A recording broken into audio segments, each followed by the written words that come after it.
News, I'm Ben Thomas. Harvard had its case heard today in its standoff with the Trump administration. Sagar Meghani has details. The school's asking a judge to reverse a series of Trump administration federal funding freezes, arguing their retaliation for Harvard rejecting administration demands over fighting anti-Semitism. A government lawyer says the administration has the power to cancel research grants if an institution violates presidential directives. The judge pushed back, saying the government's offered no documentation to show the school has or has not taken enough steps to fight anti-Semitism. She says the consequences of that in terms of constitutional law are staggering. Sagar Meghani, Washington. Israeli ground troops for the first time pushed into areas of Deir el-Balah in central Gaza, where several aid groups are based.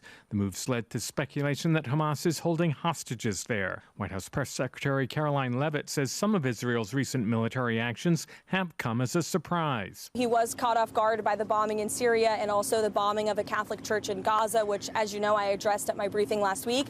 And in both accounts, the president quickly called the prime minister. Russia launched one of its largest aerial assaults on Ukraine overnight. President Volodymyr Zelensky says the attack killed 2 and wounded 15, hitting a subway station in the capital, Kyiv, where people had taken cover. The escalation came hours before Britain and Germany led a NATO meeting on military support for Ukraine, including advanced air defense systems.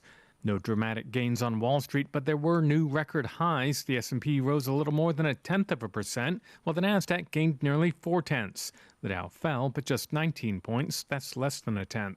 And actor Malcolm Jamal Warner, known for playing Theo Huxtable on The Cosby Show, has died at 54. Costa Rican authorities report he drowned after a strong current pulled him into deep waters. This is AP News. After winning the PGA Championship, the world's top-ranked golfer added a claret jug this weekend. Gethin Coolbaugh has the story. For the second time in just over 2 months, Scotty Scheffler is a major champion. It's a very special feeling. Scheffler secured his first British Open championship and 4th major overall with a 4-shot victory at 17 under on Sunday at Royal Portrush. It takes a lot of work to get to this point in my career, and this was a tough week. It was challenging. The golf course was playing really tough. The world number 1 carded a final round 68. The 29-year-old is now only a U.S. Open victory away from completing the career Grand Slam of majors. Harris English shot 66 to finish 4 back in solo second. Northern Ireland native Rory McIlroy tied for 7th at 10 under. I've gotten everything I wanted out of this week apart from a claret jug. And, that's just because one person was just a little bit better than the rest of us. I'm Gethin Coolbaugh. There's more news at apnews.com. I'm Ben Thomas. Thanks for listening. Got Medicaid? Paradise Dental's got you covered. We've got you covered from the moment you walk in the door with some of Saipan's best smiles. Medicaid covers your fillings, your extractions, and your checkups with no out-of-pocket expense. And Medicaid covers all of your x-rays without any additional cost to you. So remember, if you've got Medicaid, you're covered. Don't wait for a toothache. Call Paradise Dental today. Come here often.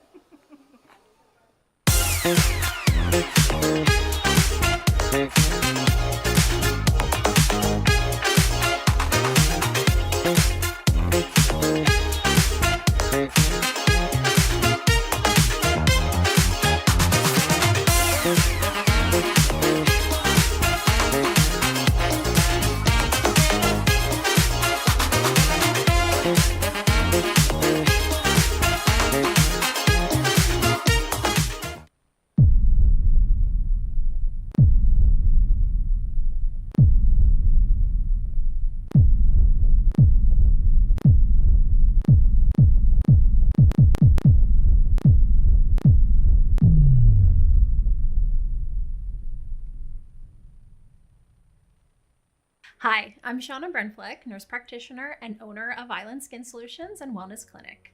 We are Saipan's only medical spa offering a wide range of services to meet your unique skincare goals. We offer exclusive medical grade skincare products that can only be purchased from a licensed medical professional. We also have the CNMI's only master esthetician who offers new patient consultations that include a mini facial tailored to your needs. Schedule your consultation today to get started on your skincare journey. Half a day, golfers. It's Hanmi's 40th anniversary, and you're invited to the 23rd Annual Hanmi Charity Classic Golf Tournament on Saturday, July 26th at Lalaway Golf and Resort, West Course. Cash, cars, and other incredible prizes with our popular blackjack double payorio format, anyone can win. Only $130 or $110 if you register before July 11th. Awards luncheon and our awesome raffle at the course. And a portion of our proceeds will benefit the good work of the Commonwealth Cancer Association. So register today at Laulau, and we'll see you on Saturday, July 26th. From your friends at Hanmi, building a stronger Commonwealth with you since 1985.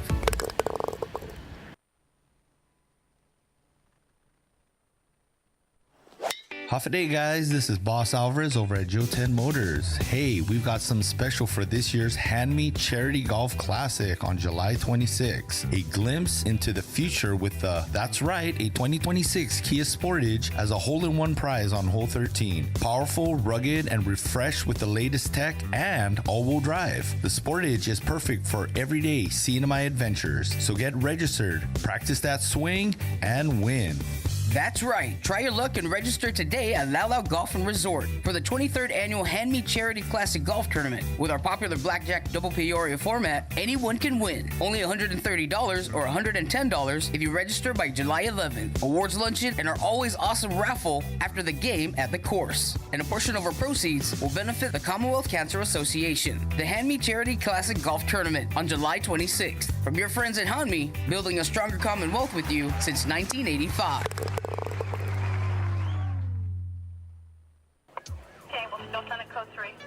If you see something, say something, and stay anonymous. Call Crime Stoppers at 234-7272 or submit a tip online at nmicrimestoppers.com. No names, no caller ID, no recordings, just your info. And if your tip leads to an arrest, you could earn up to $1,000 in cash. Your tips have helped take hundreds of criminals off the streets in the NMI. It works because of you. Crime Stoppers, we want your information, not your name. PHI is your local pharmacy serving customers in Cagman, Garapan, and Dandan since 1996. Shop PHI Pharmacy for all your prescriptions, and we even offer a large line of multivitamin supplements. Our Dandan location is open weekdays from 8 to 6 and 8 to 4 on weekends. Or visit our Garapan and Cagman locations weekdays from 8 to 6 and 8 to 1 on Saturdays. Check us out online at phipharmacy.com or follow us on Facebook. PHI is a locally owned independent community Health Mart pharmacy. Health Mart, taking the time to listen and care.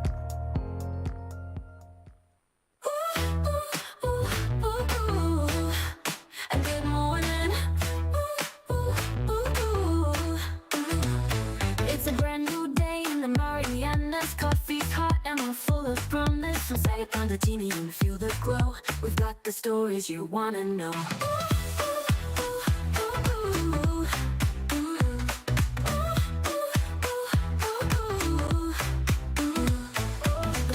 Sway, the traffic's light, sunrise news, we're feeling right. Tune in now, don't miss your chance. Start your day with Island Dance. I guess that's the Island Dance. Maybe not. Hey, good morning, Marianas. Oh my goodness, it is Tuesday morning. And it is not a dry morning out there. It's not terrible, but it's definitely not dry. It is a one of those mornings where you wake up and those little black bugs are all over the place. I know it. I've seen it. I've experienced it. And it's like, these guys don't take a hint. You know, you give them the little brush off thing. Nope, they're still there. You try to even, like, because you don't want to get them, like, on your eyes or any of that stuff, right? And then you go, no, they come right back. Those little bastards, they're out there and they are looking to not be your friend. They are looking to get closer to you. And darn it, they do. I'm not a big fan of these things, but hey, they're around. Good morning, Mariana. 7:48 this morning on Tuesday. And actually, that aside, it's not that bad. 79 degrees outside right now. Humidity is 94% because we're living in a cloud. There's rain all around us. True story. Scattered showers and thunderstorms on tap for us throughout the day. Yo, partly sunny skies, high near 86. It's going to be a light wind. Can get gusty, though. Gusts as high as 21 miles per hour and 40% chance of rain. It gonna rain. And, man, I'll tell you what, weather is going to be a thing the next few days. We had a phone call with Landon Aylett, the man, the myth, the legend. We talked to him while he was in Guam yesterday, setting up our call tomorrow.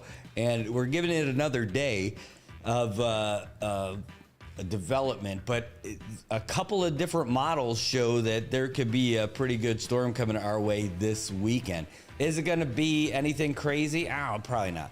But it looks like it can be something. Bruce, he says, times like this, I want flamethrowers legalized.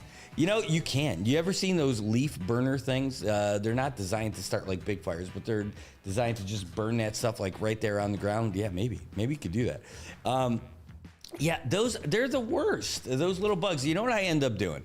Is that the good thing is maybe those little black gnats, that's God's way of saying, dude, put your phone down and go to bed, because all those things are coming over to you. So I start up a candle, and all of a sudden that becomes the mecca that they all decide to descend upon, and it works. You know, it doesn't work. This road construction progress. And maybe I'm starting to believe more and more that this road construction, when they said that we were going to be good to go by April, we jokingly said they didn't tell us what year. They're still working on it. Maybe they just got the wrong month that starts with an A. Maybe that's the plan. Maybe they just spelled August wrong. It could be. All right. Yeah, they are the worst. Okay, are there worse ones out there? Probably. But those little guys, no screen can hold them. You know, there's nothing. You need to just invest in those little fruit fly fans just to get these guys. In fact, I wonder if there's a street turf war or something like that going on between the fruit flies and these little black gnats, because it seems like last week those fruit flies were around, and now the little black gnats have moved in. Maybe that's the name of the gang, the Black Gnats. They are out in force and just taking it to the streets. The screets, the mean screets of Saipan, they're all over the place, and nothing you can do about them. They leave that little, either that black mess or the yellow mess, you forget it, it's all over the place. Tobot says, I just tell my kids it's black pepper in the scramble. Yeah, I hear you, dude. And they have a knack of finding their way into whatever drink you have. You need a resealable drink if you when it's this season, no doubt about it. Whew, speaking of drinks, coffee would be great this morning. I have gone to the Troop store 5 times in the last week and a half, and I need to get me some coffee. You know what I should do? I should just reach out to those guys from Marianas Coffee and say, hey, look, you guys would be a great sponsor. All I want is money and coffee. Maybe less money, more coffee. And we'll be drinking your stuff every day, giving it to the guests and all that stuff. What do you think? I mean, maybe that's it. Reach out and say, Dave, coffee fan? I think this is what we got to do. Either way, I mean to pick it up. Hey, oh my God, he is here, the man, the myth, the legend.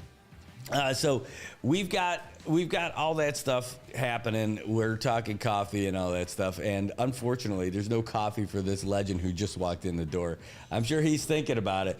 I wish that sweet smell of coffee was here. Yeah, Bruce, that's right. It's a Black Rifle coffee over at the PX. That's what my jam. I like it. And, it's really cool. You can mix in a little bit of Bailey's, and it makes that morning show go so much faster. It's so much better. It is. All right. Hey, we're about 8 minutes away from 8 o'clock. We are going to have a sporting legend in here with us. That's right. Our very own chef de mission from the 2025 Pacific Mini Games, Nick Gross, is in the studio with us, and he's going to tell us all about the cool stuff that was happening and about this honor that was bestowed upon him as well. Not too shabby. All right, I do have a little bit of sad news that I want to get to at the top of the show. Don't worry, it's not going to bring you down. And for a lot of you youngins, it's not going to mean anything at all, because you're not even going to know what it was. But for some of us older hats, you'll know some of this song here. Yes, The Cosby Show. Theo Huxtable has passed away, folks. Malcolm Jamal Warner. Yes, the guy who had all those crazy ideas on that show. And he's not old. 54. Malcolm Jamal Warner passed away today. Apparently, he got sucked out in a current while he was vacationing in Costa Rica, and now he is no longer with us. That's too bad. Malcolm Jamal Warner. You know, everything that I've read about him over the years, he just seems like a really good guy. And, you know, I liked him on the show. I used to love that show, The Cosby Show. It was a staple growing up. It was like, that's why I thought when we were kids, we had racism beat. I mean, like, don't get me wrong. In all those little corners and little towns and stuff like that, you figure that there's some little redneck hillbilly jackasses out there who just, they don't like you because you're not from around here. But I love that show. A Different World was a great one that followed it right after, too. That's why I thought we were a lot closer because we're all into that. I mean, yeah, I wasn't the guy who was wearing his overalls backwards like the crisscross guys. But, like, I was down with all the music and everything. And I had, oh, man, it was just a different world. Not just the title of the show. Anyway. Good times. Hey, have you already registered for the Hand Me Golf Tournament? It is happening this Saturday. You've already missed the window for your early bird special, so too late for that. But doesn't mean that you're not able to register. It's $130. It gets you a great raffle. It gets you a great luncheon afterwards, and it also gets you open for some prizes. Yes, you can buy more raffle tickets and get fancier stuff too, but you're already going to get a raffle just for being in there. And, you know, even if you're not a good golfer, it doesn't matter. That doesn't stop me from joining that tournament. I like to go in there and have fun with friends and see a bunch of folks from the community. And you get to rub elbows with some of these guys who are pretty good. So, and they don't laugh at you too hard when you're terrible. It's just a fun day out on the course. I'm more bummed out if I can't go with my matching ugly shirt golf buddy, Josh Wise. We go to the store in Garapam. I don't remember the name of it, but it's a cool little Chinese store where they've got like everything. It's like Bali Fashion, but the Chinese version. And you can get some great looking, awful looking polos at the same time. And we've had them. We've had them for a great golf team that we had a few years ago was just the best. Some weird plumbing association from Australia. And I probably can't tell you what it said on the back of the shirt, but it was great. And it was the ugliest island style, like intentionally ugly colors put together to make that work. So, no, it's not Family Store. It's got a Chinese name. I can't remember what it was, and I don't want to butcher it here. But it's great. It's across-ish from like the Family Building or Monster Pizza. It's in that area. It's very close to that, but across the street. It's that one building that caught fire.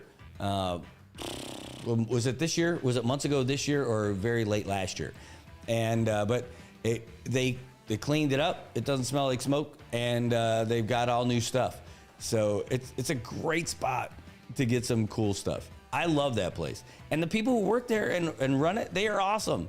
They're super nice, but it's not called Family Store. I just can't, unless that's what it translates to.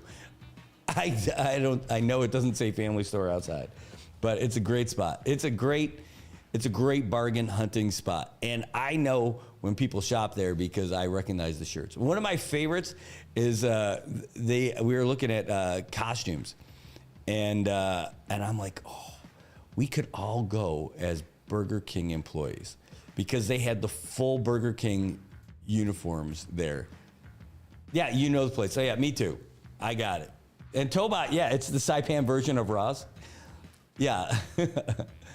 Yeah, it is. It's a Saipan Ross, but it's cooler. Like the stuff, I'm telling you, the stuff that's in there is crazy. But full on, like Burger King uniforms, unless Burger King's just got swag out there that people buy. I'm like, there's Whoppers on the shirts with all the little logos and fries and shakes and like the chicken stuff. Like, it's like it's got to be an employee shirt. I can't imagine. Anyway, that would be cool to roll with your friends downtown on I mean, that'd be great for a golf team. And they've got all kinds of stuff. I could have been a part of Team South Africa. They had all of them. They don't call it Ross, they call it Rusted. I like it. Good stuff. All right. Hey, we're going to take a real quick break. When we come back, we're going to have this chair over here occupied, and we're going to hear some really cool things, some great stories, some great experiences from the 2025 Pacific Mini Games, from the man who was there and guiding our young athletes, the guy who used to be a medal winner, and now he makes sure that the path is clear for all those who are out there training and working their butts off to represent the CNMI. All right, you guys, we'll see you in just a minute. Don't go anywhere. We'll be right back. Got Medicaid? Paradise Dental's got you covered. Got you covered from the moment you walk in the door with some of Saipan's best smiles. Medicaid covers your fillings, your extractions, and your checkups with no out-of-pocket expense. And Medicaid covers all of your x-rays without any additional cost to you. So remember, if you've got Medicaid, you're covered. Don't wait for a toothache. Call Paradise Dental today. Come here often.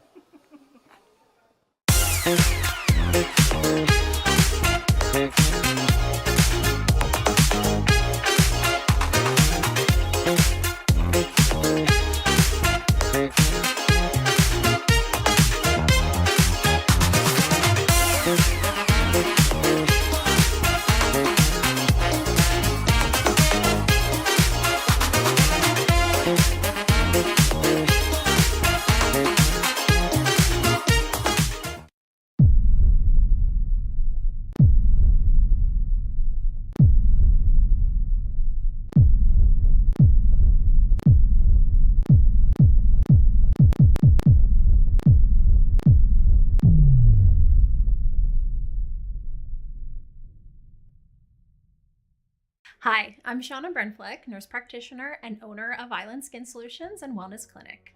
We are Saipan's only medical spa offering a wide range of services to meet your unique skincare goals. We offer exclusive medical grade skincare products that can only be purchased from a licensed medical professional. We also have the CNMI's only master esthetician who offers new patient consultations that include a mini facial tailored to your needs. Schedule your consultation today to get started on your skincare journey. Half a day, golfers. It's Hanmi's 40th anniversary, and you're invited to the 23rd Annual Hanmi Charity Classic Golf Tournament on Saturday, July 26th at Elevate Golf and Resort, West Course. Cash, cars, and other incredible prizes. With our popular Blackjack Double Peorio format, anyone can win. Only $130 or $110 if you register before July 11th. Awards luncheon and our awesome raffle at the course. And a portion of our proceeds will benefit the good work of the Commonwealth Cancer Association. So register today at Laulau, and we'll see you on Saturday, July 26th. From your friends at Hanmi, building a stronger Commonwealth with you since 1985.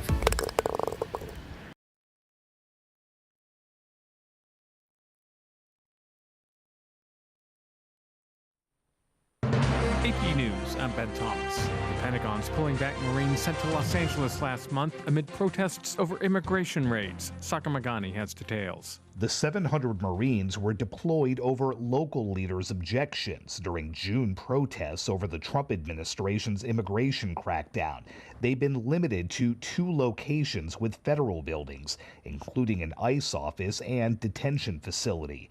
The decision to pull the Marines back comes after half the 4,000 National Guard troops who are also deployed were ordered to leave Los Angeles last week. The rest remain. Sagar Magani, Washington. Lawyers for Kilmar Abrego Garcia have asked a federal judge in Tennessee to delay releasing him from jail while he awaits trial on human smuggling charges. It's an effort to prevent the Trump administration from deporting him for a second time. The Trump administration has released records of the FBI surveillance of Martin Luther King Jr., despite opposition from his family and the civil rights group he led until his 1968 assassination. Microsoft's issued an emergency fix to close a vulnerability in its widely used SharePoint software. Ed Donahue has details. Hackers have used SharePoint to carry out widespread attacks on businesses and at least some government agencies. It's called a zero-day exploit, referring to the fact security engineers have had 0 days to develop a fix for the vulnerability. Microsoft says it's working to patch the issue. Cybersecurity firm CrowdStrike says it's a significant vulnerability, and anybody who's got a hosted SharePoint server has got a problem. Google's threat intelligence group warns the vulnerability may allow bad actors to bypass future patching. Microsoft says this does not affect its cloud-based SharePoint online service. I'm Ed Donahue. And in Bangladesh, an Air Force training jet crashed into a school in Dhaka, killing the pilot and at least 19 people, most of them students. This is AP News. Seth Sutel has the AP Markets Report. Stocks edged up to more records on Wall Street, kicking off a week full of profit updates from big U.S. companies. The S&P 500 rose 0.1%, squeaking past the all-time high it set on Thursday. The Dow Jones Industrial Average slipped 19 points. That's less than 0.1%. Gains for several big tech stocks helped the Nasdaq Composite add 0.4% to its record. Verizon helped lead the gains after reporting profits that came in ahead of forecasts. Verizon rose 4%. Other big companies slated to report their results this week include Google parent company Alphabet, Coca-Cola, and Tesla. Treasury yields eased in the bond market. Seth Sutel, New York. And an analysis by the J.P. Morgan Chase Institute finds Americans' checking and savings account balances below historical trends. But that's because they're shifting their money into financial vehicles that pay an investment income. There's more news and the latest developments at apnews.com. I'm Ben Thomas. Thanks for listening. Half a day, golfers. It's Hanmi's 40th anniversary, and you're invited to the 23rd Annual Hanmi Charity Classic Golf Tournament on Saturday, July 26th at Elevate Golf and Resort, West Course. Cash, cars, and other incredible prizes with our popular Blackjack Double Peorio format, anyone can win. Only $130 or $110 if you register before July 11th. Awards luncheon and our awesome raffle at the course. And a portion of our proceeds will benefit the good work of the Commonwealth Cancer Association. So register today at Laulau, and we'll see you on Saturday, July 26th. From your friends at Hanmi, building a stronger Commonwealth with you since 1985. Okay, we'll still send it code 3. If you see something, say something, and stay anonymous. Call Crime Stoppers at 234-7272 or submit a tip online at nmicrimestoppers.com. No names, no caller ID, no recordings, just your info. And if your tip leads to an arrest, you could earn up to $1,000 in cash. Your tips have helped take hundreds of criminals off the streets in the NMI. It works because of you. Crime Stoppers, we want your information, not your name. PHI is your local pharmacy serving customers in Cagman, Garapan, and Dandan since 1996. Shop PHI Pharmacy for all your prescriptions, and we even offer a large line of multivitamin supplements. Our Dandan location is open weekdays from 8 to 6 and 8 to 4 on weekends. Or visit our Garapan and Cagman locations weekdays from 8 to 6 and 8 to 1 on Saturdays. Check us out online at phipharmacy.com or follow us on Facebook. PHI is a locally owned independent community Health Mart pharmacy. Health Mart, taking the time to listen and care. As the day unfolds with laughter and cheer, Brad's got the magic that brings This is crazy. Good morning, Marianas. All right, it is 8:07. You're all caught back up again with weather and news and everything. And hey, Juan, I am 100% going to talk about that. And you know why? Here's the short answer. Nobody bid. But I'll tell you more about that afterwards because we got more fun stuff to talk about right now. I came in burning up wanting to talk about that topic. But I don't want to lose you. So stick around because we are 100% coming by to talk about that topic. I'm super, super interested in it so we can get everything. But as far as like getting everything and getting everybody, we've got the man, the myth, the legend. Normally he throws stuff very far, but he doesn't have to throw stuff together. This guy had to organize all kinds of stuff for Team CNMI so that they could be successful when they went over there to Palau for the 2025 Pacific Mini Games. Nick Gross, welcome to the studio. Great to see you. Good to be here, man. Good to be back in the Marianas. Well, that was the other one, is welcome back. You stayed behind for a little while after everybody got back here, and you had to do some of that paperwork stuff and all that administrative stuff and probably planning for like what happens next, I'm guessing. To a point, yeah. It was, first in, kind of last out is the concept there as the head of delegation, taking care of making sure that everybody gets in and finds their pillows and gets their sheets and gets squared away in the village. And then moving on to the end of games, right, and closing everything out. And yeah, kind of the hangover of it all in trying to figure out next steps, right, and where we go from here and what are our goals for Tahiti in 27. Man, all right, so let's just jump right into it because watching it all happen from here just looked awesome.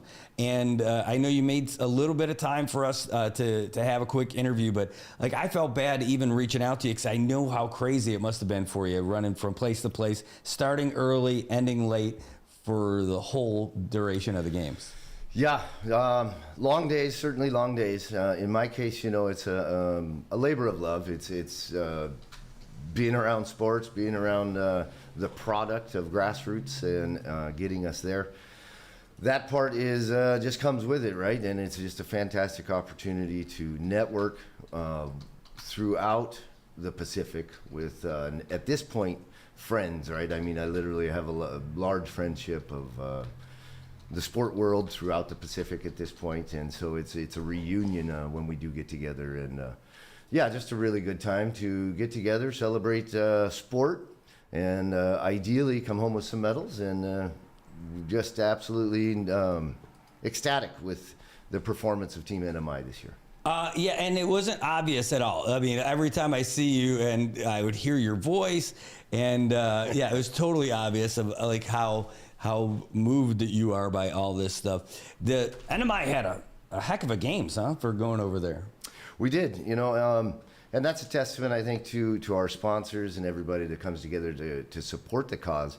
But I think it also tells a bigger story of what we've accomplished as a community in moving the sports movement forward, right? For years and years and years, over all my time here, it's been a very active community. But getting us to that bigger stage, to those regional competitions and things, and having representation has always been tricky.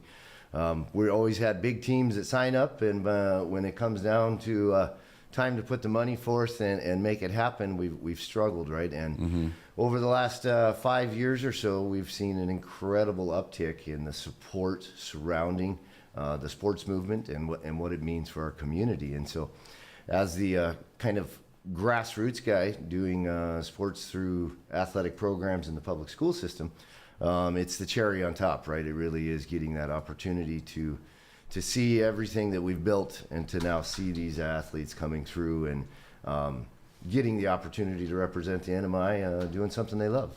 Well, and they did, and my gosh, I tell you, it was just awesome. Just to see, I hate using the word resilience only because it feels like we use it for everything. But how resilient our athletes were. I mean, like with everything that's going on with the, people talk about the economy and everything, but like even watching them in some of the games when they were down and watching them rebound and then when they had different matches or different games and they would come back if maybe they didn't have a great one before and come back with a real strong performance. Gosh, man, it's without being their coach, without being their family, without being like friends with a lot of them. Like I don't know them all. Yeah. And to be moved by the spirit that they brought to the games, man. I don't know how you do it. Yeah, no, it's certainly an emotional roller coaster throughout the entirety of it, right? I'm still learning how to lead more and leave some emotions behind in sitting around the mats or the court, the pitch, whatever it may be. It's certainly, that's the spirit in me as well, right? It shakes me to a point, just getting the opportunity to be witness to it. Because a lot of these athletes, I did know them, or I had them in class years ago, or something along those lines. But a lot of them I don't have personal relationships with. I'm not coaching them, right? I'm not down in the trenches with them in preparation time. And so being able to see that and to be around the emotions of sport again is always one of those things I've got to keep myself in check to a point, right? I can get a little hot-headed, but at the same time, I look at it, my role is to know how far to push it in advocating for the team and making sure that we're getting what we need to get. In our wrestling competition, for example, we had some mishaps on the technical side. We had the wrong flag being posted for our athletes competing. We were Micronesia's team. We were the Pacific's team. Sometimes we're Tahiti or Kiribati or Marshalls. I didn't see us as Guam. I was expecting Kazakhstan might show up sometime. Like everybody, we were representing everybody. Yeah, and those are, on a personal level, those are minor things. I understand the all of the different moving parts in putting together these productions and stuff.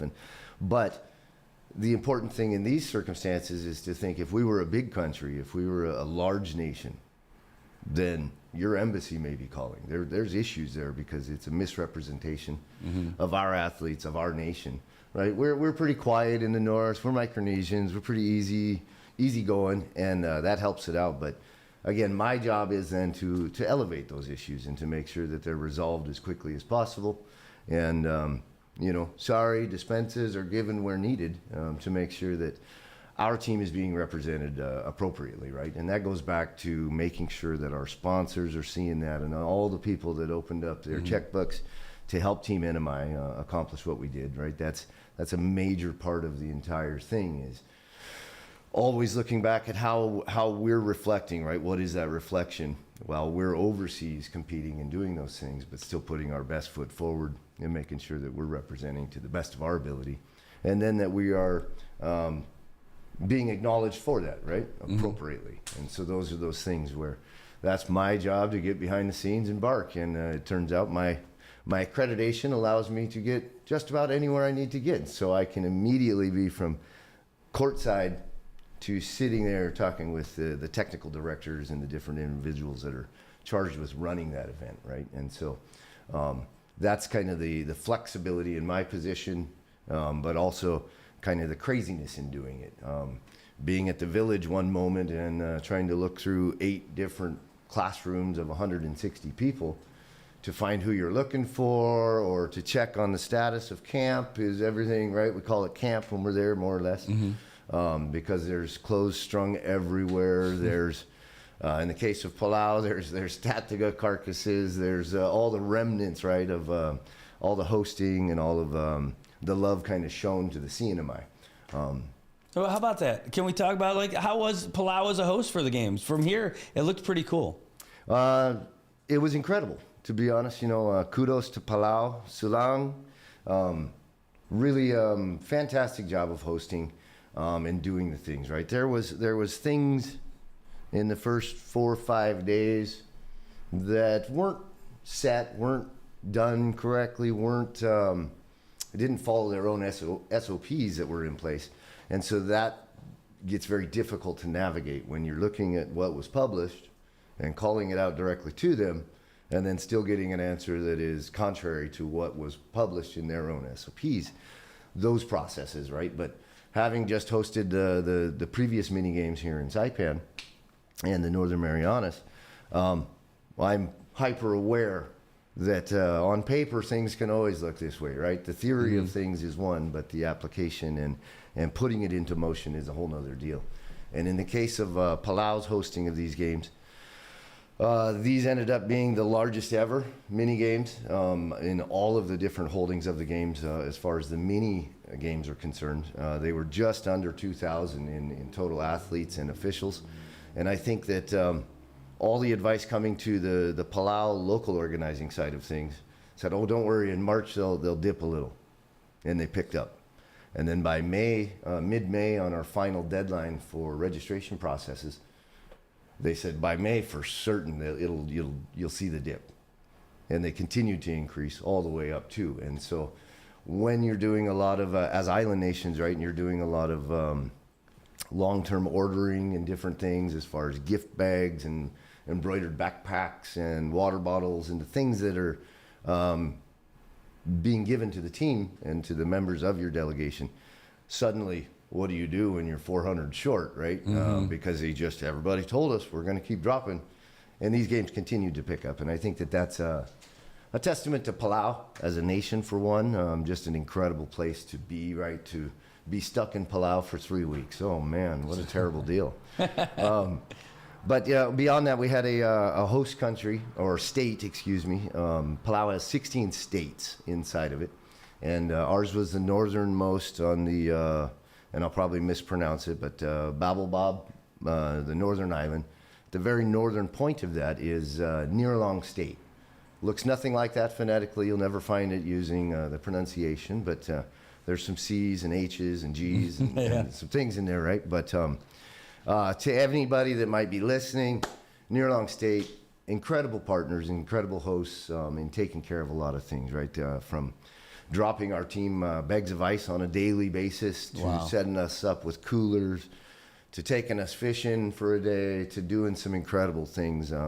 We're just very gracious, or not gracious. They're very gracious, and we're very thankful. Man, it was incredible to watch it and to see the different things. By the way, you know, I know you're running around and doing all this other stuff because I'm even seeing you behind the scenes on some of the coverage for the different sports, and you're just in the background. I saw those fist bumps, you know, when they won different sports and all that other stuff. Again, I know you didn't get, you got to connect with the athletes, and then sometimes they don't see you like doing some of that stuff, but because they're still caught up. It's their world as that's happening. But there you were. I mean, like I mean, it was great at the places that had good coverage and all that stuff, and good video that we were able to help with.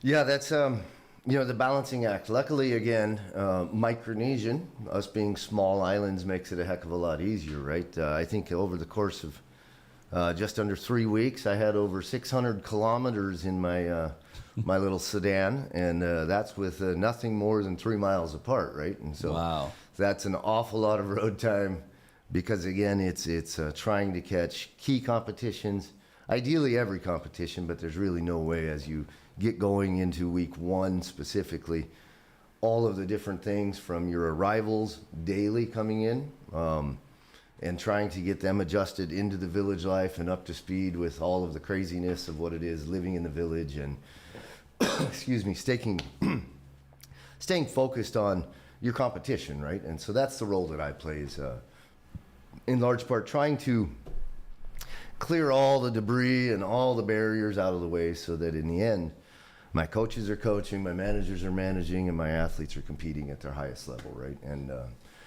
to do all of that, I'm very grateful for my long history of different sport, right, and all those things and stuff. And so sometimes it's getting to be around sports that I'm not as familiar with.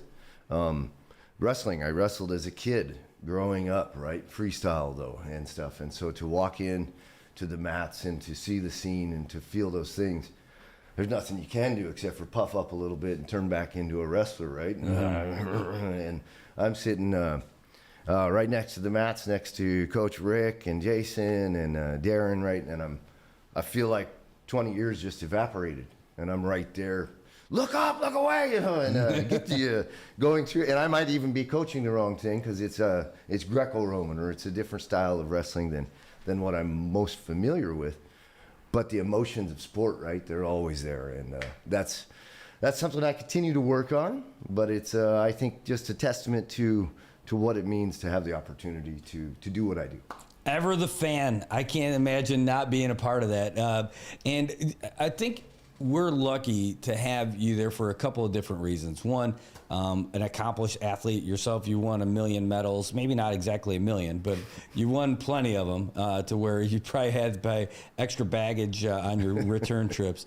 But then on top of that, you're one of the most level-headed and empathetic people that I know.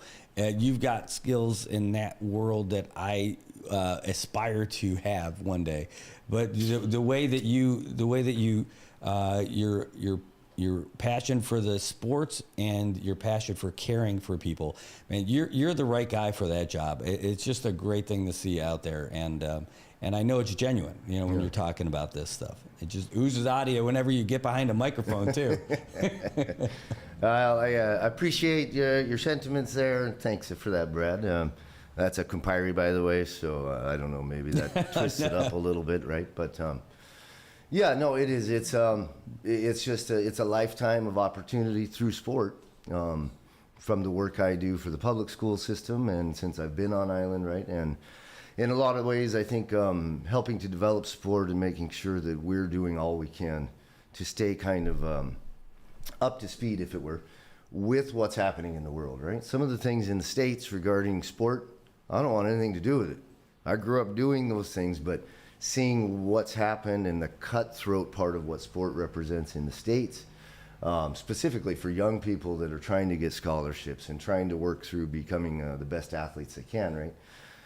Those things, I weigh them out in both hands, because I certainly love the fact that here we enjoy sport. We still, we come together over sport. We're not quite to where we practice 5-6 times a week. You know, we're not putting in 20 hours a week towards the sport development. And those are things I think that we'll see slowly change as we become more and more competitive, as we begin to really try to target getting more of our kids scholarships into college opportunities to continue playing sport, to move their future. That's what got me where I got, right? I graduated with a degree, undecided essentially, because I ran out of eligibility and things when I was young, but without sports leading me into college and getting me through those things, you know, I might be home in eastern Montana, living in a trailer down by the river, and so instead I live, you know, down by the ocean in Saipan, and those are just windows that have been opened up through sport, right, and what it's done for me on a personal level, and I love to see that recreated with as many kids as we possibly can from the community, and giving them another access point to a better future. Well, you know, we have it pretty good here for sure. And our experience, like, I got to do some cool things with some sports things, not nearly as accomplished as you, but I can appreciate the opportunities that Saipan has to offer people who want to train and want to represent. And again, it's not always the finest athlete. Sometimes it's just a person who is committed to going and doing all that stuff. But how do you explain that to the kids? How do you explain that to the athletes? You know, you don't understand, like, this is such a great opportunity that you have, and it's all what you put into it. I mean, yeah. Well, I think in our part, you know, there's certainly, we've got to look back at our national federations and the work that they're doing, right? And that's one of the things that I'm probably most proud of is connecting us all in a way that makes sense. We don't have a lot of capacity. You know, the CNMI probably has 40,000 people now, right? And so that's not a very big pool when you're trying to find incredible athletes in all these different sports. Because, you know, in the development of athletes, a good athlete is a good athlete. We can train them to be good in specific sport oftentimes, right? And so here it's a small pool that we're all trying to tap those top athletes, the tallest athletes, the fastest athletes, the ones with the most natural talent. And yet what we've been able to accomplish through NMSA and through the public school system and the work that we've put together and really kind of welded together is a structure that allows us to tap the very best of every one of our sports federations and kind of lift them up and know that they've got our support and we support them. And it works both ways, right? And I think that that's a classic story of the success of how we've arrived here, is that in so many other small island nations, there's too much infighting, there's too much jockeying to be the best federation or something. And here I think that what we've done is we've crafted a system that from the grassroots all the way up to competing in these regional competitions, we're coming together as a team and as a nation, right? And it makes it easier for our sponsors and our donors to get behind it because we're one, right? We're not disenfranchised and 13 different kind of wandering out there looking around trying to find our way in sport. And I think that we've really done a good job of aligning things over these years to put us in a position where we move as one. Well, like you said, with the donors, it used to be like, all right, here comes the baseball team. All right, here comes the volleyball team. Everybody's asking for sponsors, but you've got them all together. I mean, the organization, everybody coming together to say, can you help us out as a whole? And that makes it way easier for the sponsors because you're not playing favorites. Your favorite is your team, and your team is Team Marianas. Yeah, and that was, it's always easier said than done, right? Going into the games, that's one of my big kind of speeches to, and typically I'm not speaking to 160 plus at one time, right? I'm speaking to a group of 20 to 30 of the coaches and managers. It's their job then to disseminate that information down to the athlete level. But the concept is that while we're there, I want you out supporting. I want you in the cheering section. I want you there and be represented and come out and cheer on your teams. And that's easy to say. And then when you start to look at everybody's schedules and practice schedules and competition schedules and dealing with the transportation of things and all of these different variables, you say, yeah, never mind, man, just cheer when you can. Stay hydrated, we'll find you some ice, rest, rehab, and you come to the realization that everybody is there for their one specific goal, right? As a team, that is my role, to try to hold us all together and make sure that everybody's getting equal access to all the services they need and being fed well and those kinds of things, right? Well, that's important, especially, and you got to do it for every single team. So you must have done a good enough job because you got a pretty fancy award. Can you tell us about that a little bit? Well, yeah, I suppose I don't know a whole lot about exactly how the panel arrives at doing that, but yeah, it was very. It was an award that I'm very proud to have. It certainly helps to justify the cause with my wife and children that have been here on Saipan the entirety of my trip. And so it does validate the work and the long hours and those things. But it's, it was I believe the Pacific Games Council is the ones that makes those awards, and that was fun. Administrator of the games, I believe, or something along those lines. Most outstanding administrator. That is what Nick was awarded from the Pacific Games Council. That's the whole Games Council, not the mini games, just the Games Council. I know that you're not a guy who is looking for fanfare and, hey, look at me, a blog post or a Facebook post like, hey, this is me, selfie with my stuff. No, I know that's not you, but this is like, it's amazing that your peers have recognized you as doing such a great job for all this stuff. It's got to feel special. It certainly does, right? And it matched, I think, how I sit with those things very well. I got a call the day after the games had ended, the morning of the 10th. I got a call from Andrew Minogue, the executive director of the Pacific Games Council, and he said, "Nick, NMI has won an award. Can you meet me in the lobby at 9 a.m. or something like that, right?" And so I was. We had cast our own votes as chef de missions for athletes of the game, youth athletes of the game, technical officials, so on and so forth, right? In trying to put that process together, and so I had my fingers crossed, and I was wondering which award Team NMI or a member of maybe had walked away with, right? And to my surprise, I was awarded that award on behalf of the NMI, and again. I share that with everybody, right? The entire team is certainly, my success is hopefully just in conjunction with the success of the entire team. Because again, it takes all those layers of management. It's not just me at the top, it's me working with that group of coaches and managers to make sure that we're covered there. And then it's all of the interfacing with the local organizing, the Palau National Olympic Committee, the Pacific Games Council, right? It's alphabet soup everywhere. But daily we come together. We have 7 a.m. meetings they call the chef's meeting. But we have all of the major players that are all there, right? CEO of games, the chairman of the games, Baklai Temengil, newly voted in as the Oceania Olympic Committee, ONOC. For Oceania, for all of Oceania, wow. The president, right? And so we've got a friend in Micronesia by having Baklai in there, and we're very hopeful that she knows our plight towards the Olympic movement and some things there. And so I did have some time to visit, right, and talk sport again. Everything from the micro games, an entirely different organization running that, to the Pacific Games, to different opportunities, right, that present themselves for our athletes and for our community to take part in.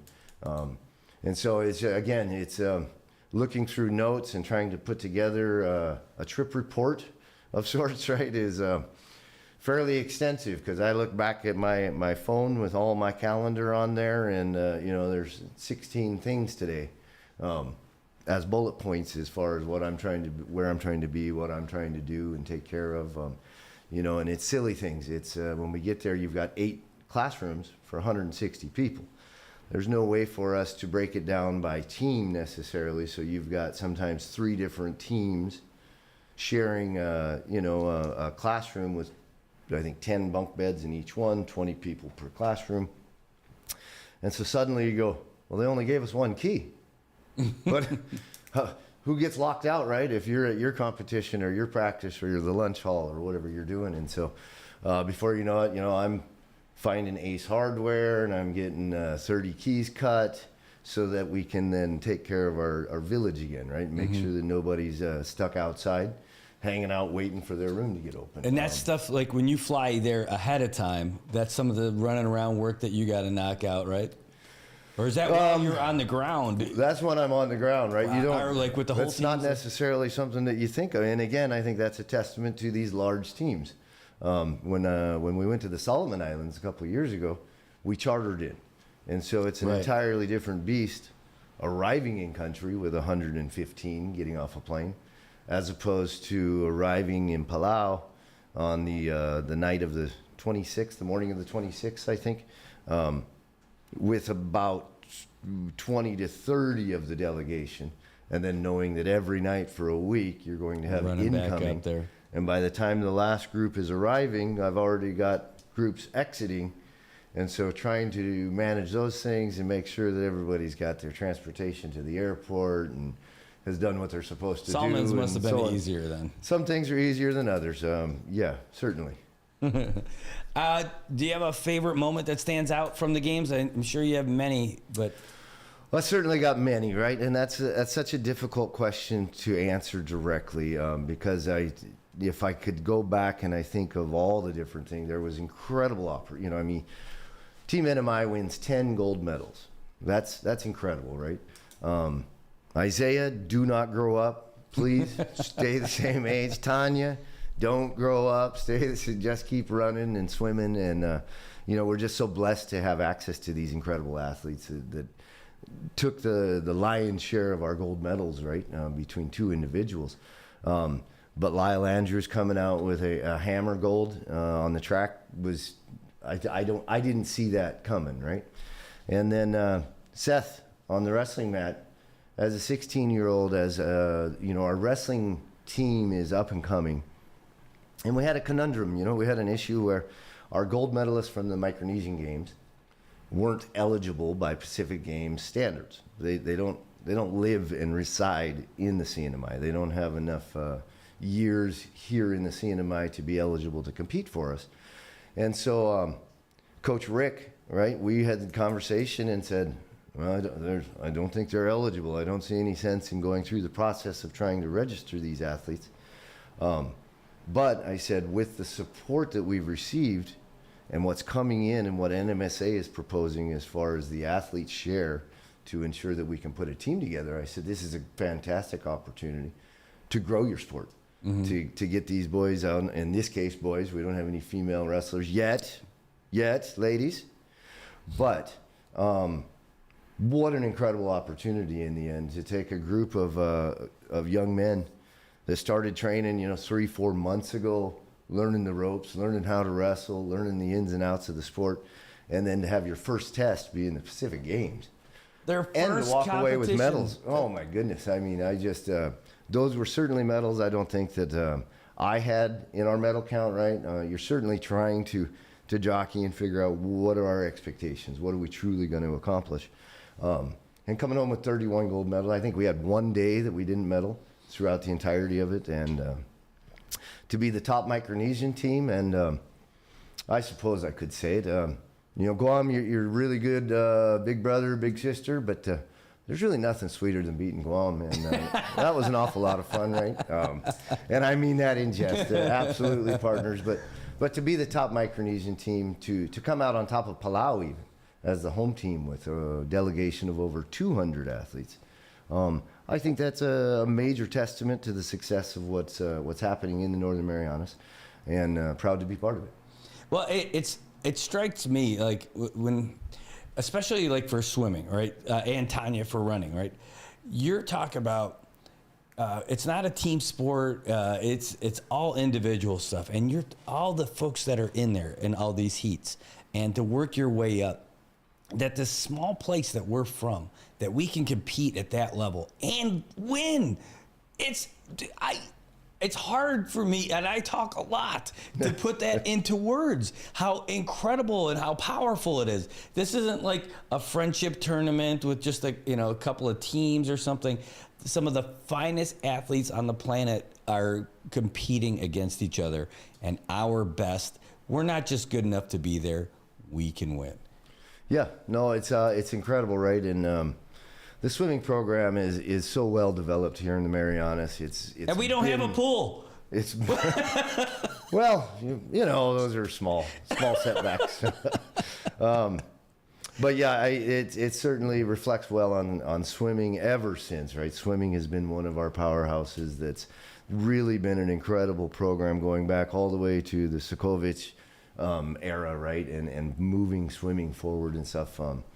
But this year in particular, the swimming team was just incredible in what they accomplished. And what a fun place. The 25-meter pool is a crazy venue to be at when you're there for the night session in the finals. It's just pandemonium. It's people everywhere, very tight quarters. But the spirit in the swimming world is so much fun to see, the cheering, and everybody knows exactly how long they can cheer to, exactly when they cannot cheer, and it's interesting, right? Being somebody that hasn't been around swimming competitively very often, to be there and to lay witness to it. And I think, I don't know what swimming was off the top of my head, but I want to say over 20 national records fell in the pool. Incredible. Right, that's men's, women's relays, just to set those records over and over and to continue to do that beyond the medal count, right? I think Team NMI, by my count, is right around 41 national records set. That's big. Yeah. That's big. You got a 17-year-old, Nash Santos. Yeah. He comes in, I think, third from last in the 10K. So as we're watching the race and you're seeing him struggle through this 10K and watching, the leaders maybe a lap and a half to 2 laps ahead finishing this race. But then to find out after the fact that Nash Santos just broke a 31-year record. In his first time running a 10,000 meter on a track. Yeah. As a 17-year-old coming up. And so that's another big part of it, is the youth movement that the council intends to continue working towards in the mini games, is trying to carve out a place for 19 and under, is what they're referring to as a youth in this case, right? And so we're really looking at 14 to 19 in that ballpark of moving the mini games. The next edition will be in the Cook Islands in 2029. And I'm curious to see what formatting they come up with. In these games, about half of the sports had a youth component that required the teams to do that. And so being a small Micronesian island, and all of the Micronesian islands, this was a major obstacle. For one, finding and keeping those people there when we've got such small pools of athletes to put forth our best teams, to suddenly have be kind of hamstrung in who we can select. It was a difficult process, and some of the federations really struggled to get through that. But I think now that it's said and done, and what we accomplished and what occurred, and I think around 45 youth athletes were on Team NMI, to get them out and get that experience and to compete and to do what they were able to do on that stage is just incredible, as far as setting them up to be able to continue competing, ideally for the next 10 years, 15 years, right? In a lot of these sports, that your 20s are your prime, right? And some of them you can get into your 30s. And then you talk about our baseball team, and they're a little bit older. But how much fun was that to watch the baseball team? We win on a walk-off in the bottom of the 7th. We lose in the walk-off in the bottom of the 7th. And then we have one bad inning. Yes. And, I mean, again, to our baseball community, thank you for what you were able to accomplish. I know that dirty gold is not what we had gone out to do. But to walk away with a medal in the conditions there and watching it on TV certainly didn't do justice to the what looked like a mosh pit, more or less, out in throughout the entire field. The conditions were horrible. The weather. So, in fact, that's one of the reasons why they moved up the bronze medal game and the gold medal game by a day, because it was so bad. They didn't want to risk that the next day if it rained, because the folks, again, from WBSC, the World Baseball Softball Confederation, said, hey, if it rains, we can't play. I mean, we if it's clear, we got to play today, because the outfield is so bad that it will be unplayable. Like it was muddy. You could see it from the cameras from all the way out here in Saipan that it looked bad, and that's how that one catch happened or didn't happen in the outfield.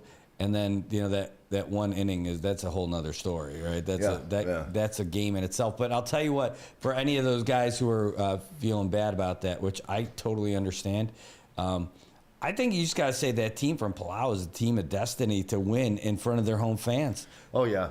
Well, and to win so convincingly over Guam, which Guam in their own rights, right? That's a young team.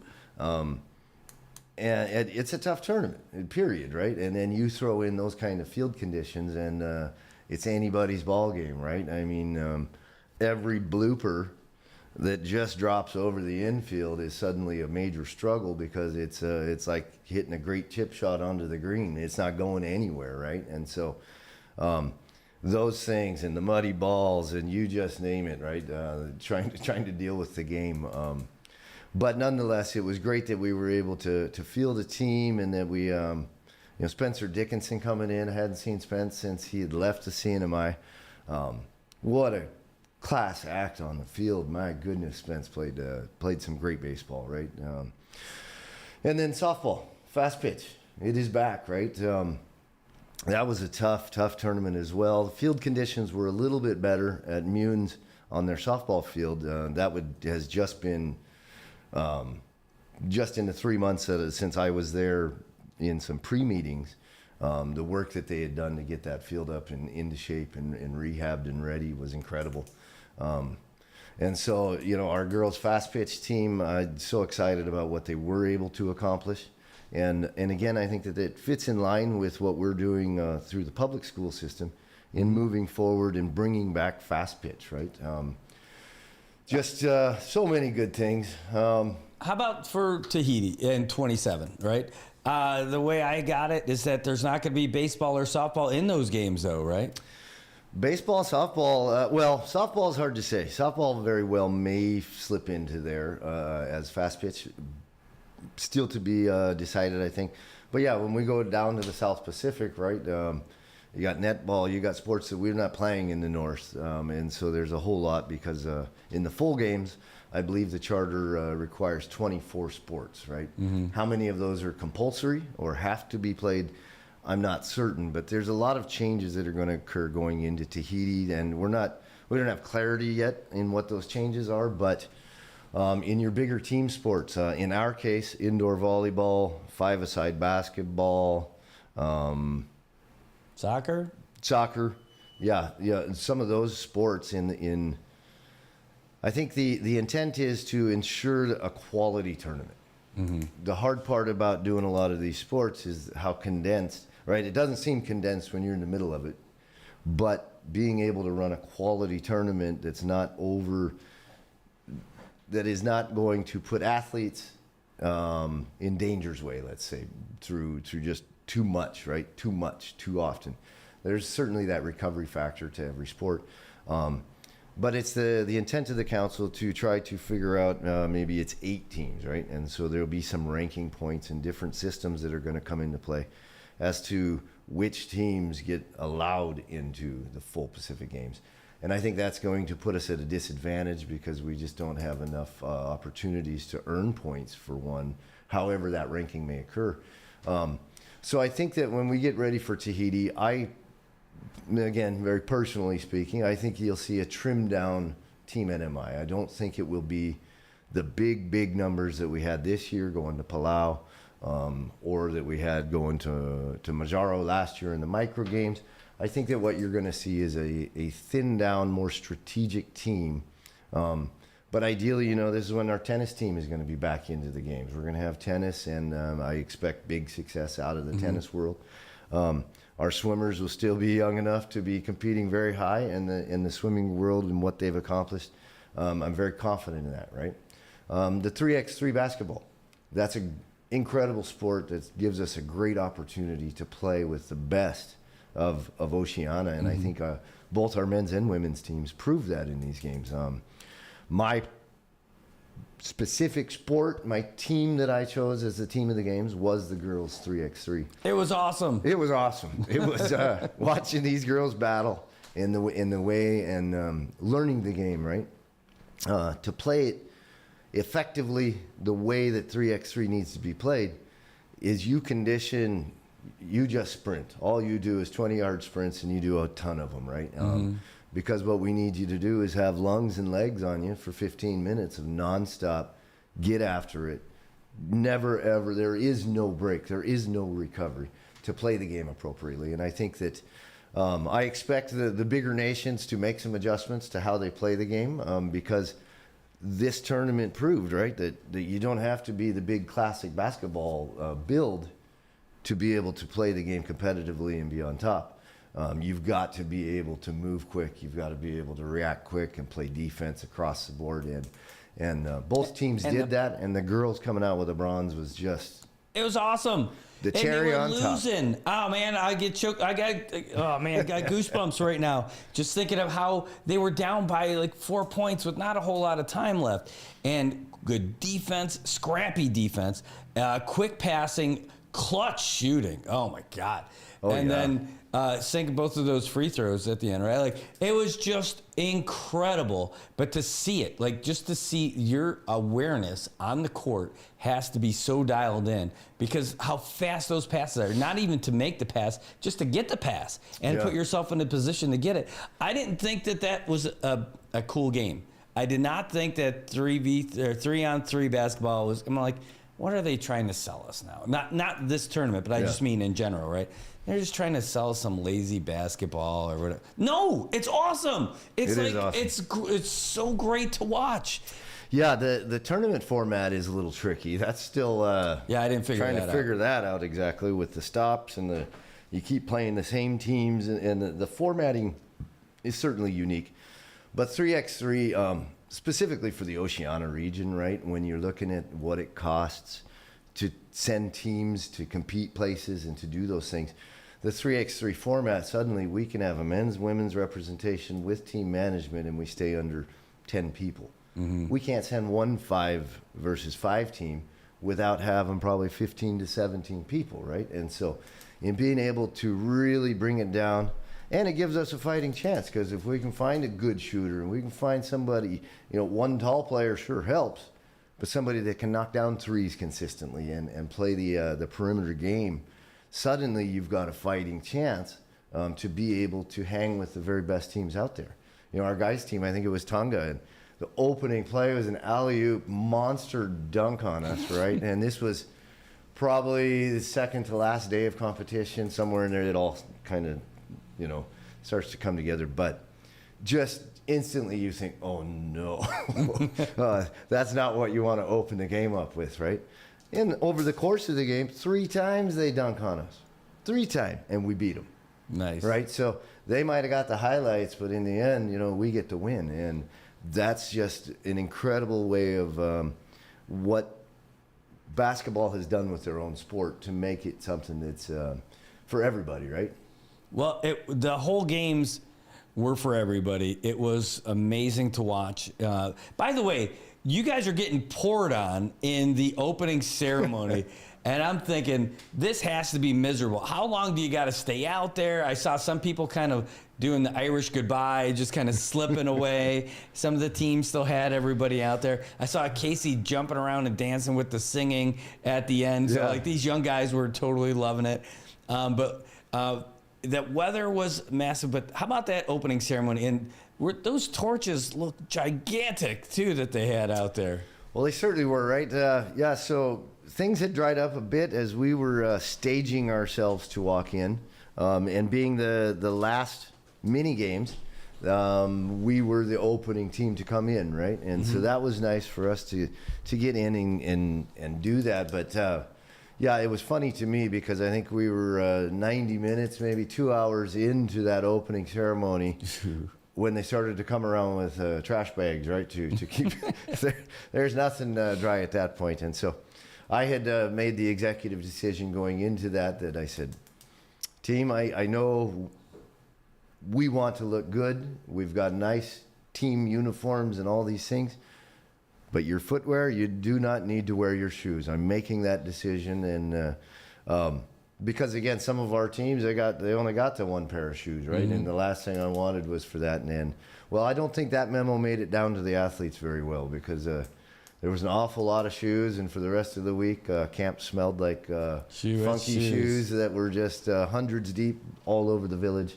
But the opening, there's a lot of pomp and circumstance in the opening, right? That if you're a casual viewer, you don't necessarily get it all. But Palau staying the course really surprised me in the way that they had all of their Olympians and their sports icons relay the torch around the entire 400 meters right before making it. And my end, I thought we could have done that in a 20 meter. We could have just swung that, right?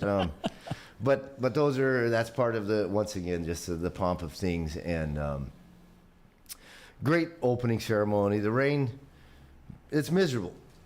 But it's not cold. It's not, people aren't freezing for the most part, right? And so strategically, as we entered onto the infield, I went around to my management and the teams that I knew were performing first thing in the morning, on the morning of the 10th, I suppose that would have been.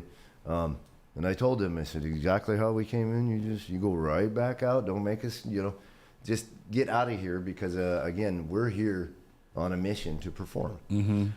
This is part of, your young athletes. I want them to take all this in. This is experiences for our young athletes, the athletes that had never competed in these games. And that's coming from being team members back when we had 6 of us or 7 of us. And we didn't know what to do. And we're just, one little group, the Northern Marianas. And so what a proud moment to have these huge delegations and represent our tiny little island nation. Just an honor, really an honor. Well, Nick, we're going to wrap it up, at least this part of it. It was awesome to see. It's awesome to see what you've done as, getting here. I've known you for a long time, being an athlete to really mentoring these guys. And you are living what you're preaching to the guys before you sent them off. You said, hey, if we're taking care of you. We're sending you out there to go represent the Marianas. And when you come back, mentor others, help other folks get there. If you can do it as a coach, do it as a coach. If you can do it as a parent or a supporter, do it that. If you can do it as a sponsor, do that. You are absolutely the living example of the advice that you're pushing out, or what you're asking for them. And it's pretty inspiring, man. Well, I appreciate that. Yeah, it is. It's tying everything together, right? And it's something that I couldn't have accomplished 20 years ago. I didn't have the intel. I didn't know the people. I didn't know the community, the culture, all these different layers of the onion. And arriving now, so many years later, and just kind of keeping your head down and doing the work we've done, it is. It's just so rewarding to arrive at a point where so many of the things we used to dream of and talk about over beers is coming to light, right? And I think getting everybody to realize and to when do you hand off the mitt? When do you hand the torch over? It's difficult. As somebody that certainly aspired to be a good athlete, that's the hardest thing ever, right? Is kind of arriving at that moment where who am I without being somebody in sport, right? But I think that if we can get everybody to realize that it was a coach that inspired you, right? It was a coach that made you love the sport the way you do, probably. That opportunity to give back now and to make our community better, make all these kids get the same experience as we had, but ideally better, right? That's where we've arrived, and I think that we're doing that very well. And I think that it's still a calling. It will always be a calling. And of course, I dabble, right? I dream of being an athlete still. It's just dreaming's one thing. You can still hurl that javelin. I mean, that's can you hang with these guys? Not at all. No. I was very pleased that I didn't sign up to throw the javelin there. I think they were throwing well above my personal records, and so that helps cement the idea that it's time, right?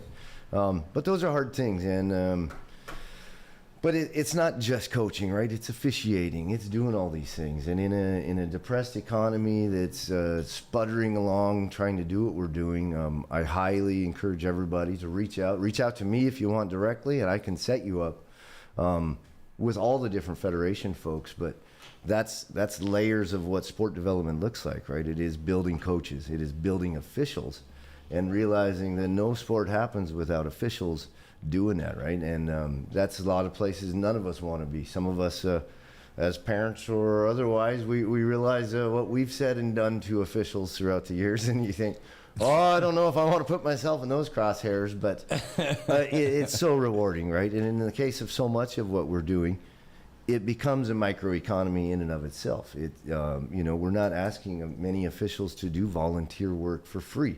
Mm-hmm. We are willing to throw a little out there. So thank you to everybody throughout the NMI for supporting Team NMI and all of our accomplishments. And to every member of that team, thank you for giving it what you gave, and can't wait to do it again.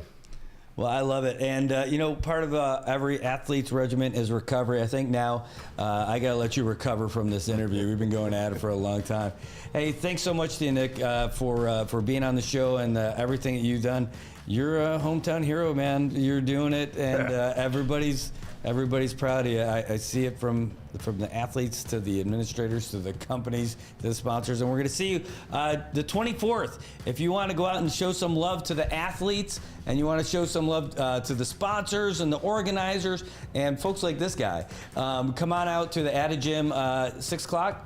6 o'clock Thursday night. It's Thursday night. It is the welcome back ceremony, and to acknowledge all our athletes. All right, folks, we're going to be back here in just a minute. Thanks to Nick for joining us today, and we'll be back with more right after this. Got Medicaid? Paradise Dental's got you covered. Got you covered from the moment you walk in the door with some of Saipan's best smiles. Medicaid covers your fillings, your extractions, and your checkups with no out-of-pocket expense. And Medicaid covers all of your x-rays without any additional cost to you. So remember, if you've got Medicaid, you're covered. Don't wait for a toothache. Call Paradise Dental today. Come here often.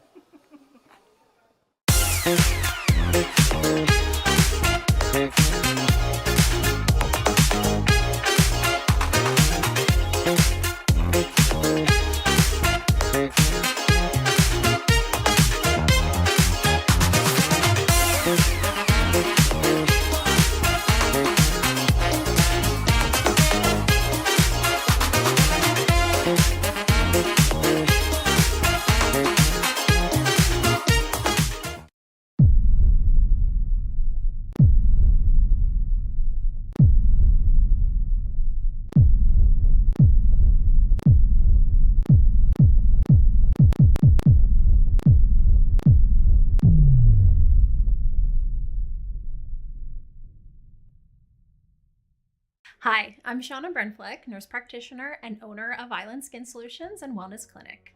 We are Saipan's only medical spa offering a wide range of services to meet your unique skincare goals. We offer exclusive medical grade skincare products that can only be purchased from a licensed medical professional. We also have the CNMI's only master esthetician who offers new patient consultations that include a mini facial tailored to your needs. Schedule your consultation today to get started on your skincare journey. Half a day, golfers. It's Hanmi's 40th anniversary, and you're invited to the 23rd Annual Hanmi Charity Classic Golf Tournament on Saturday, July 26th at Elevate Golf and Resort, West Course. Cash, cars, and other incredible prizes. With our popular Blackjack Double Peorio format, anyone can win. Only $130 or $110 if you register before July 11th. Awards luncheon and our awesome raffle at the course. And a portion of our proceeds will benefit the good work of the Commonwealth Cancer Association. So register today at Laulau, and we'll see you on Saturday, July 26th. From your friends at Hanmi, building a stronger Commonwealth with you since 1985.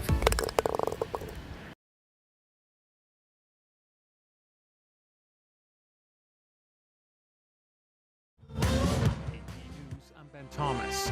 The Trump administration's released more than 240,000 pages of records on the FBI's surveillance and the assassination of Dr. Martin Luther King Jr.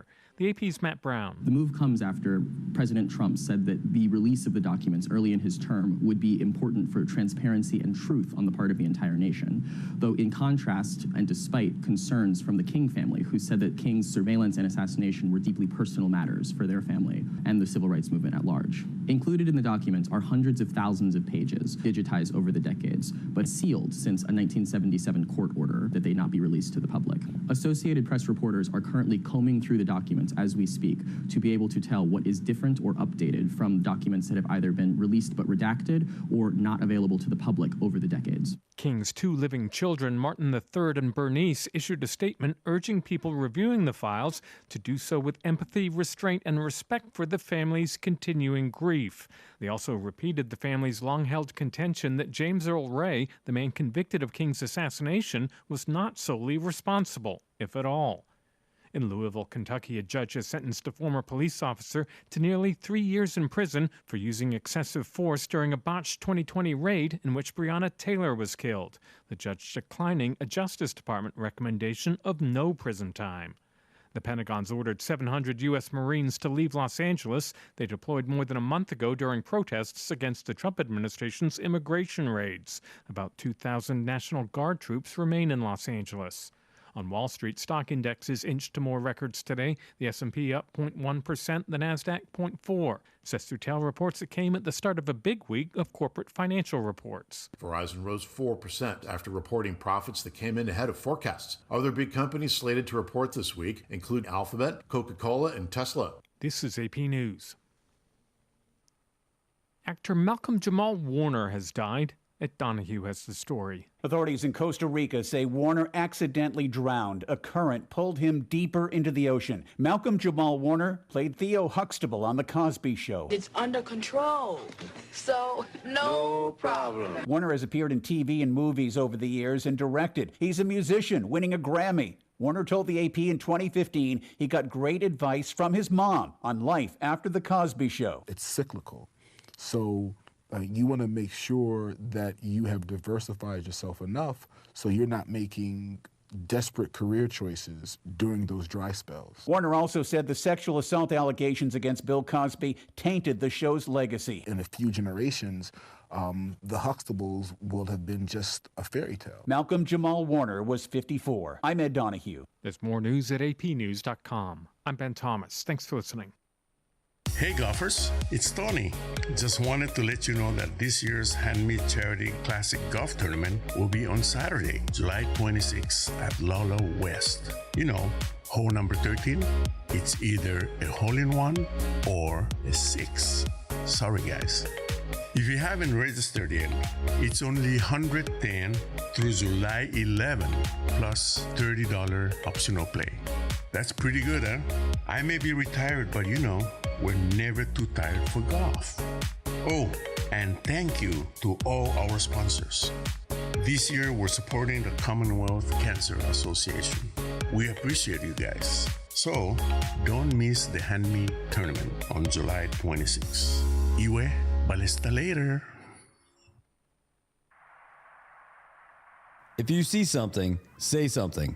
And stay anonymous. Call Crime Stoppers at 234-7272 or submit a tip online at NMICrimestoppers.com. No names, no caller ID, no recordings, just your info. And if your tip leads to an arrest, you could earn up to $1,000 in cash. Your tips have helped take hundreds of criminals off the streets in the NMI. It works. Because of you, Crime Stoppers, we want your information, not your name. PHI is your local pharmacy serving customers in Cagman, Garapan, and Dandan since 1996. Shop PHI Pharmacy for all your prescriptions, and we even offer a large line of multivitamin supplements. Our Dandan location is open weekdays from 8 to 6 and 8 to 4 on weekends. Or visit our Garapan and Cagman locations weekdays from 8 to 6 and 8 to 1 on Saturdays. Check us out online at phipharmacy.com or follow us on Facebook. PHI is a locally owned independent community Health Mart pharmacy. Health Mart, taking the time to listen and care.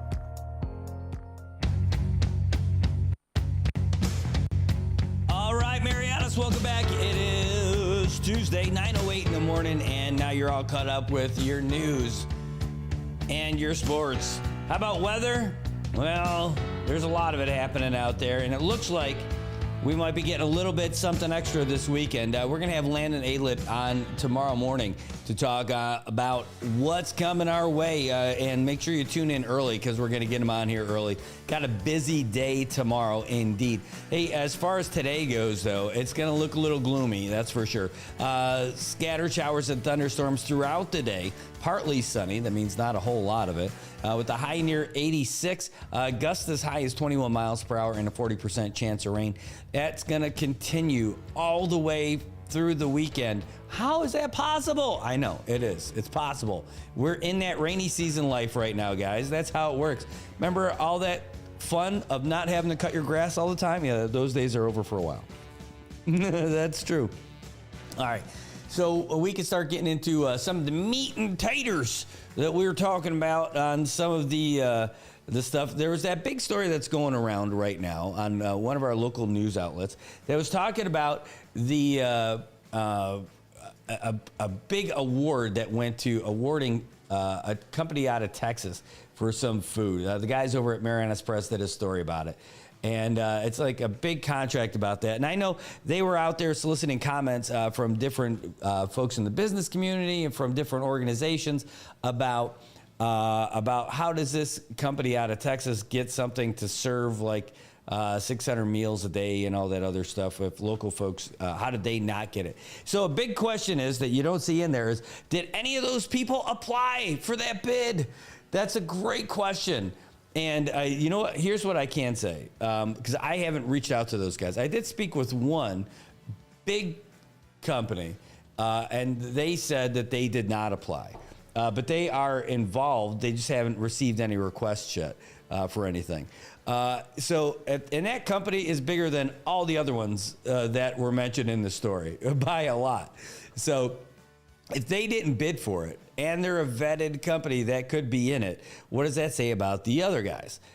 So I'm going to reach out and to each one of those companies that were listed in there and do that second spot, because that's one of the reasons why the military comes out here with those not community days, but those industry day things to put their butts in the seats. They're not going to come out there and knock on your door and say, hey, we got a bid coming up, you should bid for it, because that's not how these things work. They do, though, try to get people into that system. And that's the biggest thing about this. They have come out here a lot, and they still do, to try to get local companies in here. Now, here's what ends up happening.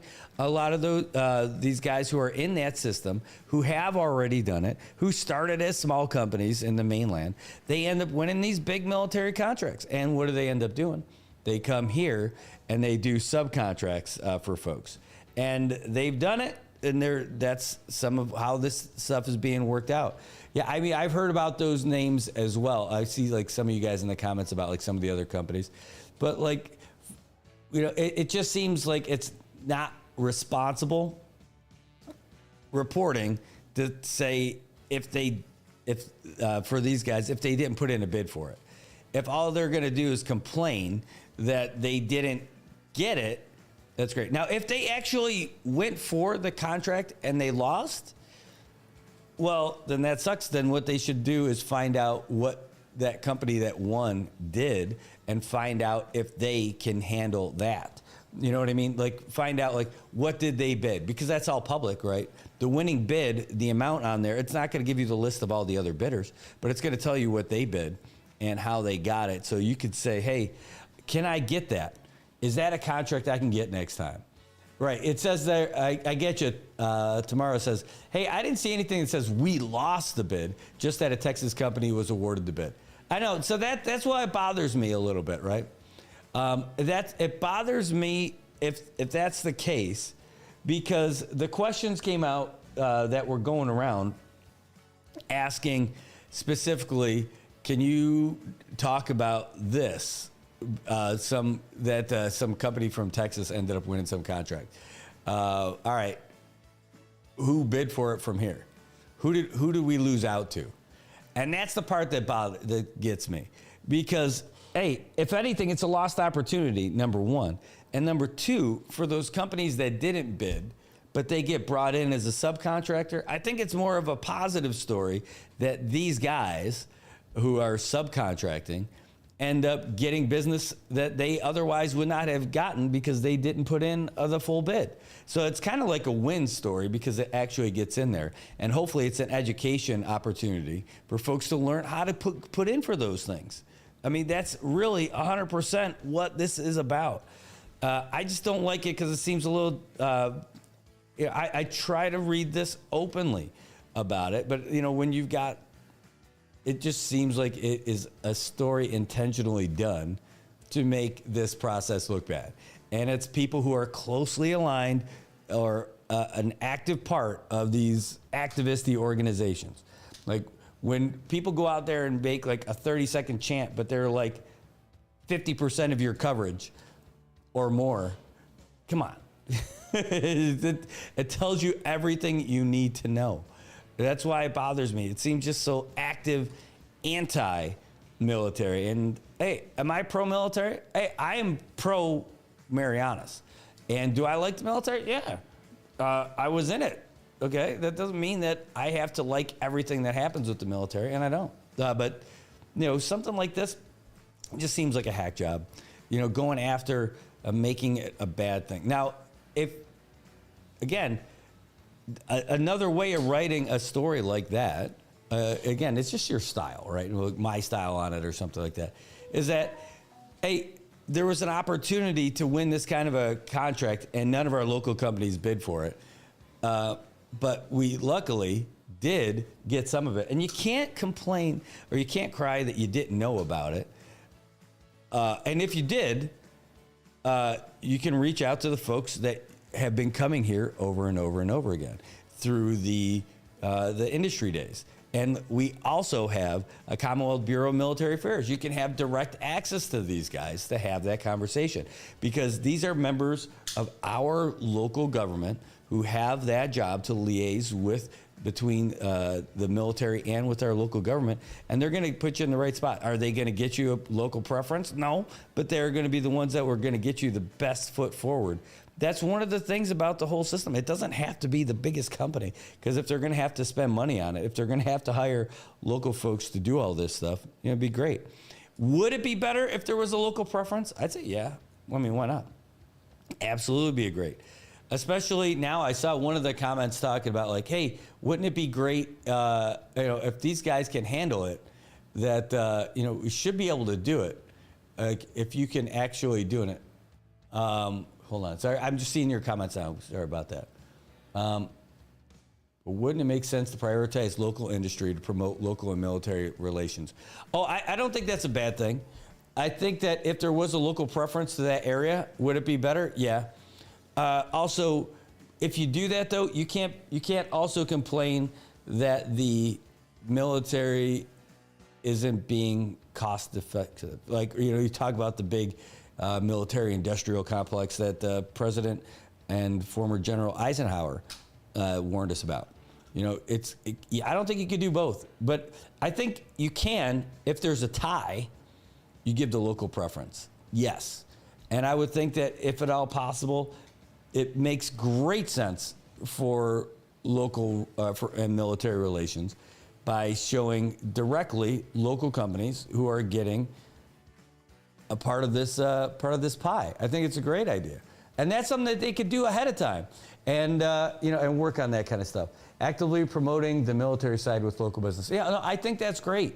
I think it's an excellent opportunity. PK says subcontracts are great for the economy. I agree, because it's a win. Just the fact that those contracts are there. Now, would it be better to have the main contract? Yeah, absolutely. And 100%. But you can't win if you don't enter the game. Like, you miss 100% of the shots that you don't take, right? And that's it. If you're not bidding for those contracts, you're never going to win them. And so that's the big deal. So that's why I'm going to reach out to all of those companies specifically to ask them if they bid. And the other question is, how is it possible that a company that would have to be from off island, that would have to ship all that other stuff and everything, can offer a lower bid than folks who are sourcing the food here? I don't know. It says military helped start our biggest local business in the past, like Herman's Bakery. Absolutely. Absolutely. But I mean, it's a different world now too. 80 years ago, there wasn't anything on the ground here. So they started it, and that makes sense. Dude, I'm all about 100% local businesses taking advantage of this military stuff. This military stuff, and this is just this exercise, right? The military is not going to save our economy, right? It's not the thing that's going to keep us going, but it's something for sure. And an exercise like this that's going to be going on for a month, oh yeah, massive, right? For sure. And these organizations here that are doing stuff like for PSS and all that stuff, I'm guessing the food requirements are going to be a little bit different from what they give to the kids at school versus what they give to the military. But being able to feed a massive amount of people every single day and having the experience to do that probably is pretty good, right? And that it's happening in the summer, that's pretty good too. And if I was a local company and I missed out on a bid like that because I didn't bid for it, well, then that's a missed opportunity for me, and that sucks. It absolutely does suck. But again, the importance of going to Industry Day. It's that. You know who's a company that's not missing out on that? Marianas Integration. You can see them up there at the airport. All those little containers that are out there, those porta-johns, they got their signs all over it. Those are not brought in from some off-island company. That is a local company here. It says, I don't think we're putting a dent in the military budget because we're so small right now. Oh, yeah, guaranteed. But I like it. Somebody was saying, hey, well, you end up spending like $1,000 on a hammer. I was reading about this on a different military story today that was talking about why are the Chinese stealth fighters so much less expensive than ours? I mean, that's a whole different line of conversation, but that was in that same realm. We're just talking about like, hey, there's a lot of pork in other places for it, right? There is. But again, with this one in particular, you know what I really like? I was looking at the people that were questioned in it, and one of them was a place I really love, Angry Penny. I do love that place, and I love the story and those guys and all this other stuff. But like this story is so negative the way it's written, except for this. They said Angry Penny's Joel Chan said he's happy for the Texas firm. He's like, hey, good for them. I'm all for competition. If a business can adapt, find a way to make money and get their foot in the door with these contracts, that's part of the game. It pushes everyone to sharpen their edge and realize this line of work may not be for them. Hell yes, that's exactly it. That's absolutely it. Like, that's the little glimmer of fairness that I saw out of that. Because everything else just seemed like it's leaning in to that. I mean, like, I just see everything. I'm trying to see it being level every time I read their coverage about military stuff. And it just seems so anti, right? And that's the thing. You don't have to go in with pom-poms. But, going in and leaning in every single time about, like, the negative aspect of it. It's like, dude, why don't you just pick up a sign and hold it up, next time they're there that we don't like you. You know, but you know, holding people accountable, keeping them fair, totally agree. If our local guys aren't getting out of it, you know, I think like one of the subheadings should be like missed opportunities, you know, and then not being able to get it if you don't apply for it. So I don't know, that's it. And these are guys I like, you know, that's the problem. You know, like they're people I like. So I can't even go too heavy on it. But it definitely bothers me when I got forwarded that story this morning. I'm like, dude, it's just the latest thing of that, you know, that heavy slant stuff. And that's probably why I have to do this now forever, because I can't deal with it. They need a counterbalance, you know, so that's it. I mean, I'm anti the antis. I guess that's it when it comes down to it. So I don't know, we'll reach out to them. Whatever it is though, we should still be able to hang out and grill out and have a couple of beers and talk about it like in a happy way. Well, that's it, you know. Everybody's got their thing, you know, and you can see everybody's got their own little thing that they like, thing that they don't like. Well, yeah, I just didn't think that was fair. So that's my take on it. So now you know, Juan, that's what I'm talking about. I do, yeah, man. A local preference would be great, especially though if it's a tie. But they can't stop progress because people didn't bid. You know what I mean? If people did not bid for it, and one of the biggest companies here did not bid for it, right? So what are you going to do? You can't be like, yeah, it's just another case of the military not respecting local folks. I'm like, that's bullshit. Like, that's not exactly the story at all. It's totally not that. It's a misrepresentation of the truth. So it says, even low revenue from taxing tinning and construction seems to be a trend developing. Yeah, I like that. You need a day beer, dude. Yes. Tobot, deal. You talked me into it. That was really difficult, right? We do need a day beer. You know what today would be a great day, though? Just bring a grill top, some pork belly, sit by the beach, a day beer. Yep. That sounds outstanding to me. Yeah, you know, I'll tell you what, making sure, though, I think it's a good idea to make sure that folks that are coming in are paying what they're supposed to. Yeah. If there's money that folks should be paying that we're not holding them accountable for, like that, for all that construction equipment, all that other stuff, yeah, for sure. But also, you know, the other thing is that I don't want to go to a certain department store and pay 4 times the amount that I could buy for something that's online that's not like Temu. I'm talking apples to apples, buying the exact same thing. I'm going to go online every single time. I'm telling you, my miter saw that I love that. Really, I don't use that much right now. I need to come up with some projects to use that thing for. But I ended up buying it for a quarter of what you could buy it for at one of our local stores here. And it's not a fancier version, or it's not a cheaper version. It's not a knockoff. It's not a lower grade. I'm saying apple for apple, the exact same brand, the exact same model number, 4 times difference. And that is friggin' ridiculous. You can't expect, like, you can buy local, but there's a price to it, right?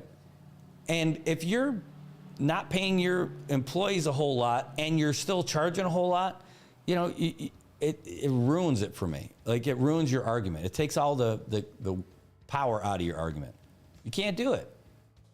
Said, hope local companies get the next big opportunity instead of outside companies. I hope that every single time, Juan.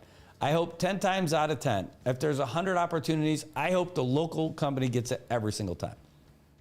For sure. But you can't expect them to pay local department store rates for stuff they can get on Amazon. But you know what I mean? That's the key. Because you can't expect us. I support local, but I don't support paying 4 times more for something that I can get cheaper. If it's a difference of like $20, I can go local on something that's like a $300 item. Sure. Then you also have the ability about the shipping and all that other stuff. Like, you're saving time, right? Instead of having to wait. But like, and I could do more than $20, right? But like, it gets to a point where you're just, it's unrealistic to expect local folks to pay an absorbent amount more for stuff, right? Just because it's you buy it from a store here. You want to support the local businesses 100% every single time. That's important. But again, local businesses got to reward their local customers for shopping with them. Or change your marketing and say, hey, it might cost a little bit more to buy the stuff from us, but that's so we can give great wages to our folks who make way more than minimum wage and competitive wages. We hire local and all that other stuff. That's something you can get behind. The slogan, we charge you more because we can, doesn't work. It just doesn't. It doesn't. All right. By the way, weather like this is like, this was movie theater weather. It's a shame that we don't have those things anymore. Like that rainy Sunday would have been a perfect day for us to do that. Hey, I'm loving you guys in the comments there. It says important for the big picture and growing community support. 100%. You know, if we can get the military to make sure that we got the local stuff, like they're using our local vendors for all this stuff, that's great. In fact, it would behoove PACAV, if PACAV is having an exercise here, to have someone on the ground to do groundwork ahead of time to go out and knock on the doors of those local businesses for these kind of exercises. Well, it turns out they do. They do. They have a contractor here, right? I don't know what to tell you, but I can tell you that they do. And at least one local company got some good business out of it. Direct, not being subbed. And their former governor is part of that company. Because I saw him. That was cool, though. No matter who it is, everyone's got to live. Everyone's got to eat. So that's it. But, yep, if the military was screwing us over, that's one thing. And this one, you know, what was the story? I had this conversation yesterday, and I'm going to try to strip all the identifying information in it. Let's just say there's someone that we know who works for an organization, and in that organization, yeah, Bruce, true story. So we know somebody who works in an organization who is doing a great service to the community, right? And he was doing it, and then there's people within that organization who said, well, hey, it's not fair. Like, we want to do that too. So he's like, hell yeah, let's do it. We're going to be able to do this service to the community. Now everyone could do it. And then those people who were squawking that they wanted to do it, all of a sudden said, I don't think we want to do it because, like, you know, it's not the way we want to do it. It takes too much time and all this other stuff. So they tried to get him to stop doing it. It's like, you're just squawking because you weren't part of it. That's it. That's where I see some of this stuff. So again, if you're not bidding, you can't win. You miss 100% of the shots you don't take. That's it. So stay tuned till tomorrow when we talk to those guys. You know, you just can't say that these guys are bad. You can't. It's not the same thing.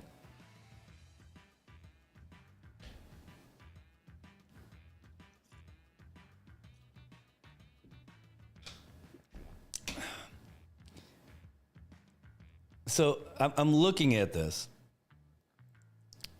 and this is interesting. Maybe we just need to get this same kind of email, or is this same? We just need to reach out to these folks because I know these folks involved here too.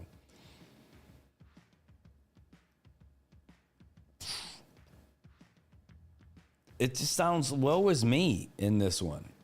It says, like, here. because they still have to ship all that stuff here. That's all right. I'll tell you what. That's going to be a fun thing for us to do. We're going to reach out. It says, CNMI needs to set the tone for our collaborations, especially from our leaders advocating every cent. Oh, no, that's great. I 100% agree with you. We have a Commonwealth Bureau of Military Affairs. They care. Yes. Yes. See Karen in there saying, she's a good Karen, by the way. Not the Karen. It says, a lot of merchandise on the shelves here on Island come from Walmart, Amazon, Temu, and such. Why not order it yourself? Yes, 100% yes. You can't buy stuff at retail and then try to sell it at wholesale discount. That's what's going to screw you over every time. If you're relying on that, you're never going to be able to compete. I'd love to have Randy on the show. That would be great. If I could get him on here, I will. I would love to have him on here and talk about it. But I'll tell you what, I open that up to the military guys too. Say, hey, look, come on down, let's talk about this stuff. What are we not doing to take advantage of this? Like, how can we get our local businesses to take advantage of this stuff? Now, that just because you apply doesn't mean you're going to win the bid, right? But not bidding doesn't get you anything. So that's it. And also, some businesses are better at doing what they do, right? They're able to trim that kind of stuff. I get it. But that's a good idea. So we'll try to get these guys to talk about it. You know, I mean, that's it. And by the way, I'm looking off screen, reading all these different comments that are popping in different spots. All right. Well, I'll tell you what. We've been rolling with this for a while today. You know, it's funny. If I didn't have Nick in here this morning, I was going to be riding this train for a while. But, you know, it's getting late. The sun is getting high in the sky. The moon will be following soon. So we're going to end up wrapping up, at least for the show today. But I got a little bit of homework to do, for sure. And I have other homework to do today. No kidding. To get to today. But anyway, should we just try to go all the way to 10 just because? I mean, I don't want to set a time limit just to do it, not just to hit a certain time. Is there any other, before we go, to be continued is right. But I mean, that's pretty much it. I mean, I think we hit all that stuff that we need to hit to. We talked about the golf tournament. We talked about the mini games. We talked about this stuff. And then we hit a whole slew of quick things early. That was pretty cool. Did you see the Guam liberation? That was pretty cool. You know what they didn't have? They didn't have Tinian bringing friggin' statues. Our parade is better. Is that even something that we have to say, that we have to fight about? Who has a better parade? No. But I'll tell you what, though. When you got someone who's bringing their own statues to a parade, I think you got a pretty good parade. All right. And that's a pretty good way to wrap the show up. All right, you guys. Well, have a great day. We'll be back again tomorrow, bright and early. Hopefully it's bright. We'll see as this weather continues to wrap up. And we'll be back again tomorrow morning for another edition of Good Morning Marianas. And it'll be the Wednesday edition, Hump Day. I'm ready to get myself some lunch. It said, did you see the float get stuck on a tree? I did not, but now I got to go check that out. We will check it out. All right. Is there anything else I got for you? No, I guess that's going to be it. I had some video stuff. I send my stuff videos and links all the time just to show you guys and talk about some of the stories. Let's see. I want to call in and say something, but I don't want to make someone feel not hot and sexy today. Pilling, you're the best, man. It says, I think one of our Liberation Day committee requests a year out on aircrafts. Ours could do better. Where goes? Oh, man. Hey, I'll tell you what, though. The flyover that we had this year was pretty good. I mean, they had 4 F-35s flying in formation. I thought that was the best one we ever had. Like, we've had the B-1, we've had B-52s, we had KC-135s.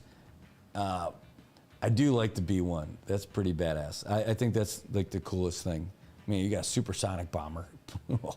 But that was pretty cool. You know what? So I was going to clip this up, and I will. I'm going to clip it up, and I'll post it. But just to show you guys at the end, if you guys didn't see the Community Day yesterday, geez, what did I just get buffering while I was saying that word? Community Day yesterday. It was pretty cool. Let's go forward. Hold on. Boom, boom, boom. All right, let's get in here and get to that. A couple of interviews with the folks from the United States Air Force talk about Community Day, which is over now. It was great. I really enjoyed it. I loved it.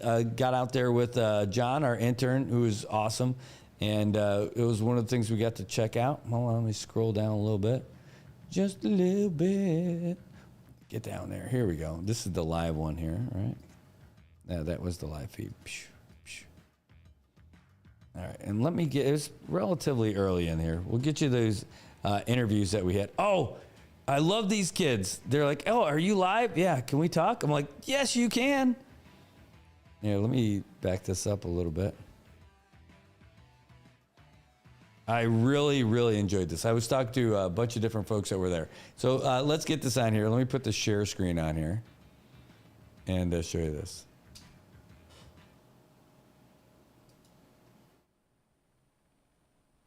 I've got to get you some volume here. Japanese are really nice. Very friendly, right? Yeah. I like this guy. It's awesome. Yeah. And also Brad. I'm glad Brad is still around in Saipan. I know he likes it. Right on, Brad. I love it. I love it. Yes. Okay, brother. See you later. Yeah. Thank you. Want to ask us a question? Yes, I would love to. Here, you guys want to stand over here so we can get the planes behind you too? All right. All right, John, you want to hand them the mic? I love it.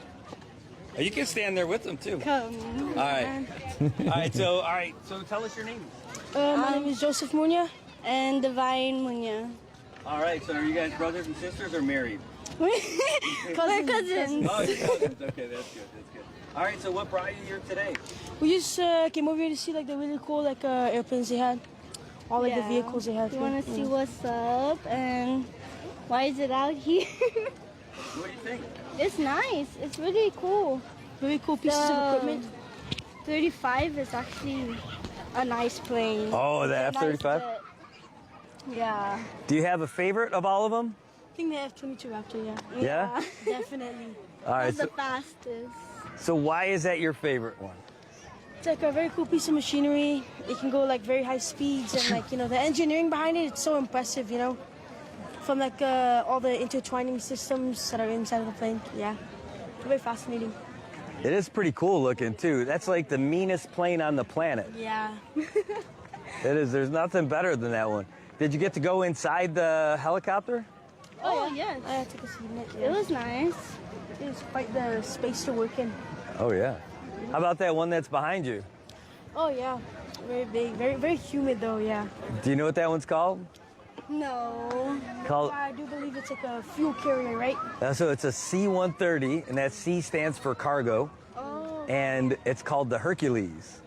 I swear, I thought it was a C-130, but I thought the C-130 was like the gunship kind of plane. Ooh, they do have those. They call that the AC-130. Okay. But this one, for this one, you see it's got that big bulb out the side of it too for for observation and everything. But a lot of folks, a lot of Army paratroopers will jump out of these things. And that's pretty cool. But they could do just about anything with these planes. They're really great for cargo and all that. Oh. Nice. So where do you guys go to school? I go down at middle school. And I am at MHS. Nice. I'm a sophomore. Very cool. So have you guys been seeing all the planes flying around and stuff? Oh, yes. On the way here, we saw actually 4 jet planes coming this way. I think. Wow. I'm kind of surprised how they got them, already set up when we got here. Because on the way here, we saw them fly, and then 30 minutes after that, we saw them already land. Very, very fast and efficient the way they fly around here. Yeah. So what do you think about having these things in Saipan? It's good. It's good to get used to having it around the island because we don't really see this around. It's just like the regular planes. Yeah, I guess it's nice to have it around. It's also very nice. Not like Guam. How in Guam, when we're staying in the houses, we can hear it flying past and see it every morning. But here you barely see that. It's nice to have. It's nice to have people here come over here and, you know, see these very nice pieces of American equipment. Yeah. How about the, like, when you guys get to see them? Ooh, they're starting one up. That's a wild sounding engine, huh? Oh, yeah. That is a jet engine. Yeah. Hey, so what did you think of all the airmen that you got to meet? Oh, they're very nice. Yeah? You guys ever think you might join the service one day? Yeah. Marine Corps, yeah. Marine Corps? Yep. All right, what made you want to be a Marine? Movies and stuff, but also like some people in my family, they served in the military. That really got me into it, you know? Yeah. That's very cool. How about you, Divine? It's like a maybe. I would do it if I have to, but that's not in my... For me, it's a rest assured decision. That's awesome. So, were you guys here right at the very beginning? No, we kind of came in like a couple of minutes late, I guess. Nice. An hour, I think. So what are you guys doing next? Are you going to stick around for a while, or are you guys heading out? Yeah, we're heading out. We might be heading out soon. Yeah, it's pretty hot. So what would you say? This thing closes in like another hour and a half. Would you tell people it's worth coming up here and checking it out? Oh, yes. It's really worth it. It is worth it. It's nice. A lot of nice servicemen here, you know. Very nice equipment to look at. All right. Anyone you want to say hi to before you go? Hi, Superman. Is this the news? Yeah. Okay. Awesome. All right. Well, thanks so much, you guys. Thank you. I'm Brad. Nice to meet you. Hi. Brad Rosala. All right, you guys. Well, have a great day. That was so All cool. right. And they came over just as we were, as we just got done talking with somebody else who came over, I think. Hold on. I will, by the way, I know it's loud. I'm going to turn it down a little bit. Did you enjoy it? Of course. Wow. Of course. Not all the time we have these toys here. Oh, yeah. Yeah. Well, all right, so that was pretty cool. A little unexpected. We could go and start checking out some of these things. All right, so I'll show you. We ended up meeting with the public affairs officers. In fact, this is it. And so there's the F-35. Oh, that you can't see because I've got it over there. But we end up having the public affairs officer coming right in there and telling us a little bit about it. And then there's Lieutenant Brandt. And then we had another PA officer come over and tell us about the Raptor. Just trying to squeeze forward a little bit.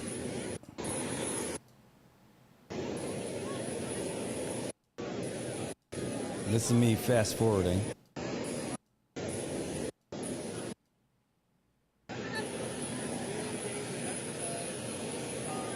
But while we're waiting, I can hear my voice in the background getting closer. But just being able to look at that thing, look how sleek those lines are and everything.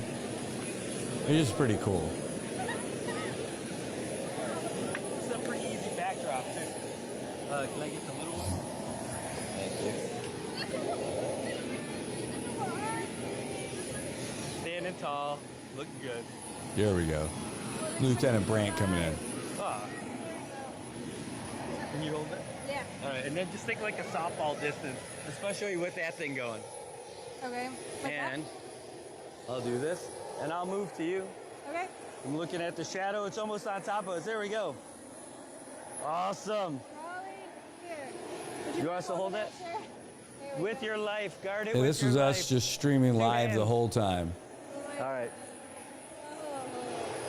Looking good, ma'am. All right, ma'am, can you tell us who you are and who you're with? Hi, I'm Second Lieutenant Grace Brandt. I'm the Public Affairs Officer with the 11th Air Task Force. All right, and can you tell us what's going on today? So today is Community Day. It's a big deal. while we're here in the island, we wanted to open ourselves up a little bit and show the community, our community, what we're all about and part of our mission. So it's a chance for people to come check out our aircraft, meet our crews, and learn about our mission. Well, it looks really cool. A lot of people made their way out here today. Can you tell us like what kind of airframes that we've got out here? So we've got quite a few. We have the C-130J, we have the H-860 Jolly Green Giant, we have some jets that you can see behind me. So we have quite a few different platforms if people are interested in them. Awesome. And so it's about 12:40 now. People still have time to come down? They definitely do. So we're going until 2 p.m. It's free. It's open to the public. Anybody can come. So you still have plenty of time to come meet our crews and see our jets. And can people just come up and talk to the airmen and all that stuff too while they're here? Definitely. That's what we want to do because honestly, we're your Air Force and we want you to get to know us as your Air Force. So please come up and talk to our crews. They'll tell you all about what they do and their mission and they'll get to know you a little bit better. I know that there are certain aircraft that you have a little bit more knowledge on, but do you have a favorite of all the ones that are here? Well, it might be kind of surprising, but my favorite is the HC-130. It doesn't get a lot of love, but it gets us where we need to go, and it's extremely important. Awesome. All right, anything else you'd like to share, ma'am? We're just so honored to be here. We really appreciate the welcome we've got, and we appreciate all of you coming down and getting to know us a little bit better. All right. Well, thanks so much. This is awesome. It's a lot of fun. All right. Fun. We're going to do a trade-off here. John, can you hold on to these again, too? All right. What do you think of these? All right. So while that happens, then I'll fast forward a little bit. We've got the other LT that came over to talk about the Raptor, which is pretty cool. Here we go. You don't have to eat it, but maybe like a softball in between or something. Yeah, of course. All right. So let's see. We're going to raise it up a little bit. Yeah, I'm a little bit taller. By a hair. Just a little bit taller. Hey, how's it going? I know. Busy. Good to see you. All right, let me just level this off a little bit.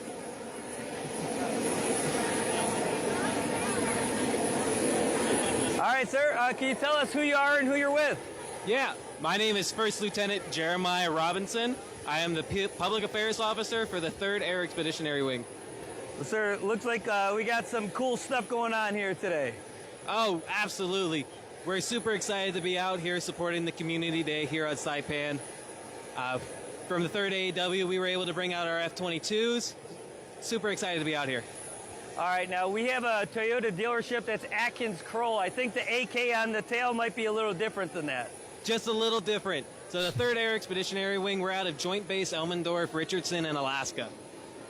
That's great. And so, so this is the F-22. This is the F-22, and in my opinion, it's the best aircraft in the Air Force. I love it. Can you tell us a little bit about it? It's not a cargo plane. No, it's a 5th-gen stealth fighter. It's one of our most capable aircraft. Wow, and so it's only for one person, it looks like, too. It is only for one person, one seat. Awesome. When you bring something like that out here, I mean, it can't be easy. All the support stuff, and it looks, oh, there we go. Now I don't have to yell so much. But it can't be easy to have all that stuff, and you guys got like a massive team out here. They're out here specifically for this exercise that's happening. Yeah, so we're out here for Resolute Force Pacific. The 3rd Air Expeditionary Wing, we're actually operating out of Anderson Air Force Base. We're also operating out of Tinian and Northwest Field. Northwest Field's also on Guam. For today, for Saipan, we've got a small team out here. We've got our pilots and we've got a couple of maintainers. Super excited to be out here. It's my first time out here. Nice. So is the weather in Alaska pretty similar to what we got going here right now? It is not. The weather in Alaska is about 30 degrees cooler and about 50% less humidity. So do you get to enjoy it a little bit while you guys are out here? We get to enjoy it as much as we can. As we're doing the exercise, we're training as hard as we can, trying to better ourselves. But then we get to enjoy ourselves when we can.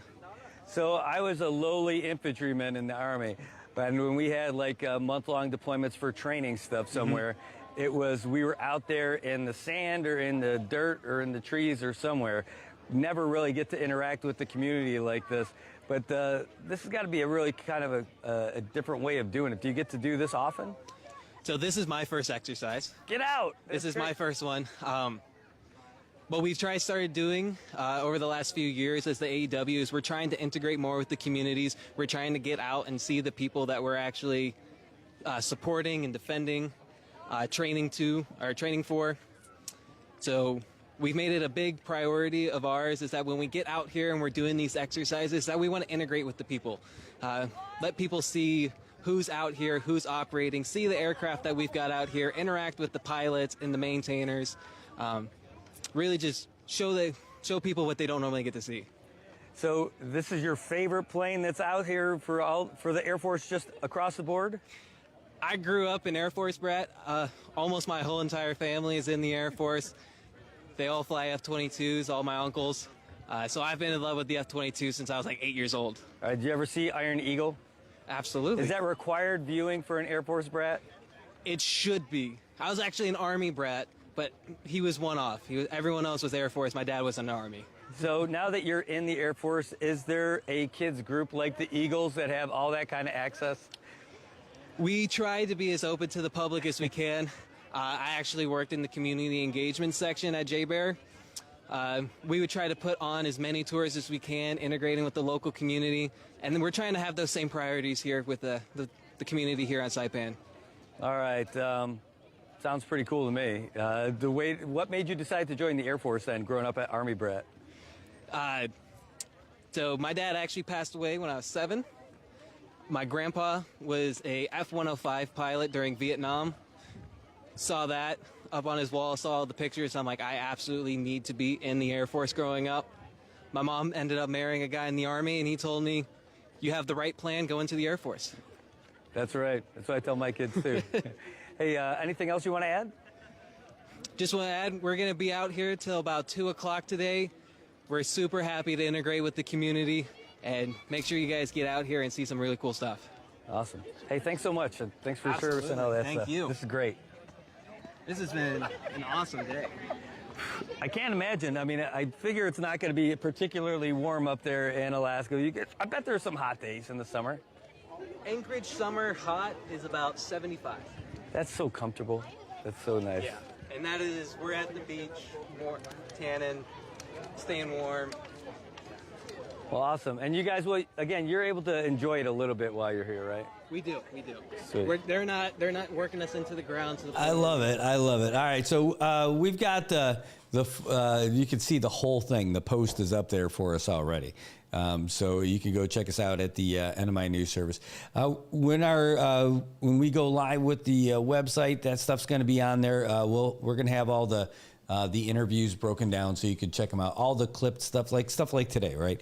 With where we had Nick inside in the studio. There'll be a clip that you'll be just of that interview. So later, you're not going to have to watch the whole thing or fast forward through it. You'll be able to go right to the interviews. You'll have all this stuff. So it'll be pretty neat. Hooray for progress. We actually meet with them in just a few more days and to see where we're at from last week. And oh man, it's exciting stuff. It's exciting times for us because we want to keep providing you more stuff, and we want to be a reliable source of news and information about everything that's happening here in the Marianas. And one step at a time, we're going to figure stuff out. We're falling forward. That's the important part. All right, I think that's going to do it for us today. It has been a lot of fun. I'm really glad that we've been able to do this. Even if as loud as that is, we are going to wrap it up though for today. Can we make it? We can. We got a lot of running around to do. We got some deliverables for some folks on the other side of things, and want to help out some more folks in the Marianas. Well, all right, tomorrow morning we got weather coming, and we're going to hear it from Landon himself. In fact, well, hold on 1 second. Just to take a real quick look at it. I don't even really look at this stuff anymore because I'm more of I just get my info from the National Weather Service. And it looks like, something might be coming in a few days or something like that. But we're going to find out for sure based on hydrological outlook what's coming our way. In fact, where is it that, let me just see if I can find it really quickly. We ended up getting something like that from the Homeland Security guys, but we ended up getting it first from the folks over at National Weather Service. And so I guess we'll just save it for tomorrow. I mean, I guess that's it. I want to say congratulations also for Saipan Community School. Saipan Community School, they have received their accreditation from the WASC, which is the Western Association of Schools and Colleges. It's a big deal for them. Accreditation can't be fun. I know the process. I know everybody works hard for whatever level school it is, all the way up through college and everything.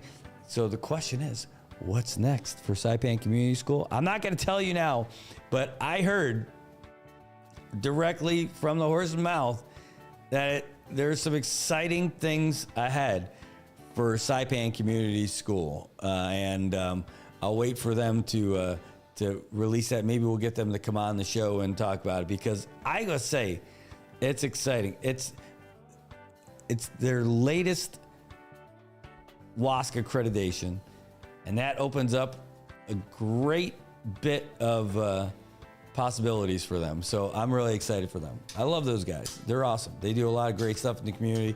Been here for a long time. They're almost as cool as that other guy's mustache. All right. That's going to wrap us for today, folks. Thanks for tuning in. We'll see you tomorrow morning for Good Morning Marianas. So many things we got to discuss. Happy day, Tirawami greetings. To Rhoda, Guam, Saipan, and Tinian. For all your island news. From a beautiful place with Pacific views. It's always so much fun on Good Morning Marianas. Got Medicaid? Paradise Dental's got you covered. We've got you covered from the moment you walk in the door with some of Saipan's best smiles. Medicaid covers your fillings, your extractions, and your checkups with no out-of-pocket expense. And Medicaid covers all of your x-rays without any additional cost to you. So remember, if you've got Medicaid, you're covered. Don't wait for a toothache. Call Paradise Dental today. Come here often.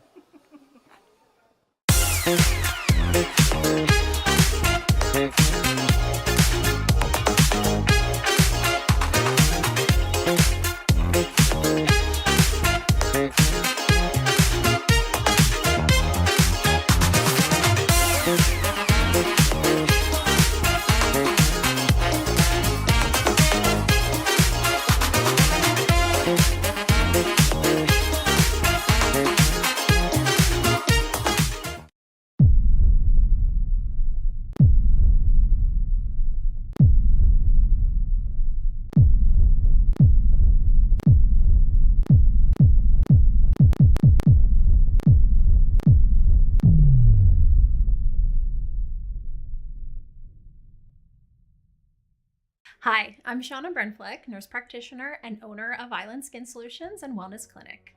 We are Saipan's only medical spa offering a wide range of services to meet your unique skincare goals. We offer exclusive medical grade skincare products that can only be purchased from a licensed medical professional.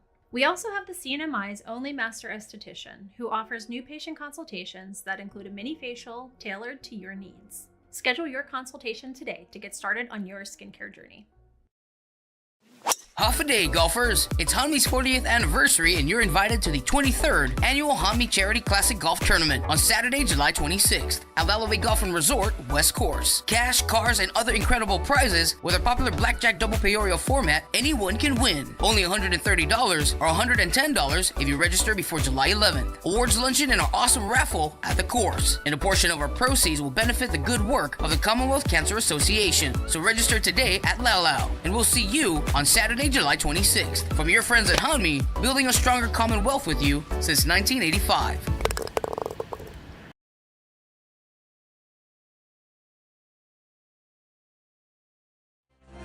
AP News, I'm Ben Thomas.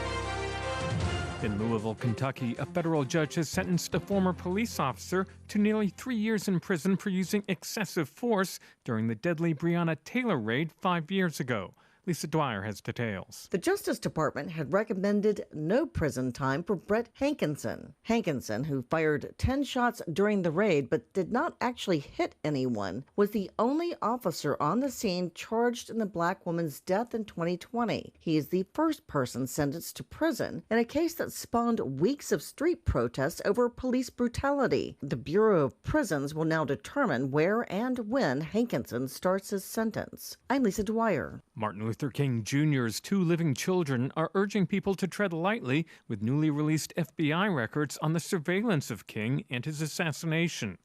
Israeli ground troops have pushed into Deir al-Balah. The central Gaza city is where several aid groups are based and has largely been spared until now. Rachel Cummings with Save the Children tells Sky News. There is nowhere for people to go. There is nowhere safe in Gaza for people to move to.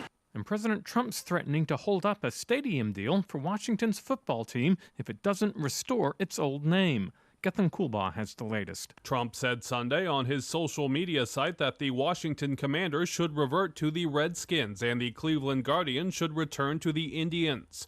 Later in the day, he threatened the NFL team's stadium deal. The president was serious. White House Press Secretary Caroline Leavitt. I think you've seen the president gets involved in a lot of things that most presidents have not. He's a non-traditional president. He likes to see results on behalf of the American people. The Commanders and Guardians changed their name in 2022 after years of debate over logos and names considered offensive. Both teams have stated they have no plans to change them back. I'm Gethin Kulbaugh. This is AP News.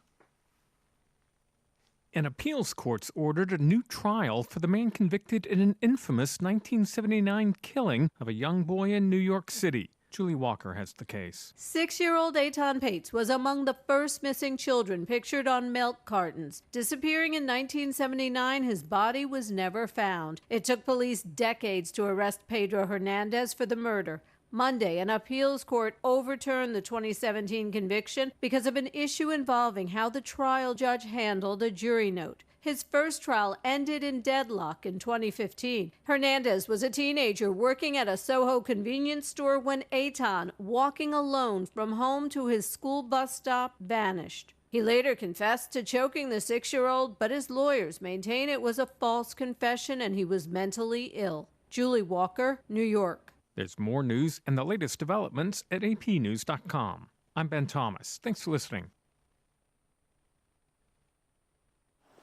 Half a day, guys. This is Boss Alvarez over at Joe 10 Motors. Hey, we've got some special for this year's Hand Me Charity Golf Classic on July 26. A glimpse into the future with that's right, a 2026 Kia Sportage as a hole-in-one prize on hole 13. Powerful, rugged, and refreshed with the latest tech and all-wheel drive. The Sportage is perfect for everyday cinema adventures. So get registered, practice that swing, and win.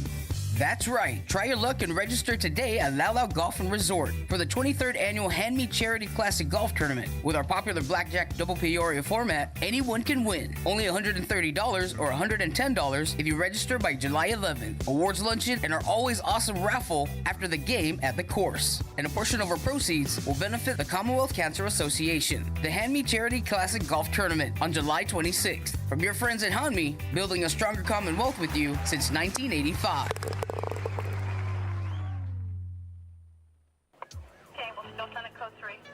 If you see something, say something, and stay anonymous. Call Crime Stoppers at 234-7272 or submit a tip online at nmicrimestoppers.com. No names, no caller ID, no recordings, just your info. And if your tip leads to an arrest, you could earn up to $1,000 in cash. Your tips have helped take hundreds of criminals off the streets in the NMI. It works because of you. Crime Stoppers, we want your information, not your name.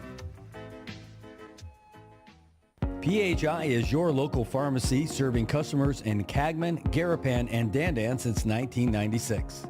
Shop PHI Pharmacy for all your prescriptions, and we even offer a large line of multivitamin supplements. Our Dandan location is open weekdays from 8 to 6 and 8 to 4 on weekends. Or visit our Garapan and Cagman locations weekdays from 8 to 6 and 8 to 1 on Saturdays. Check us out online at phipharmacy.com or follow us on Facebook. PHI is a locally owned independent community Health Mart pharmacy.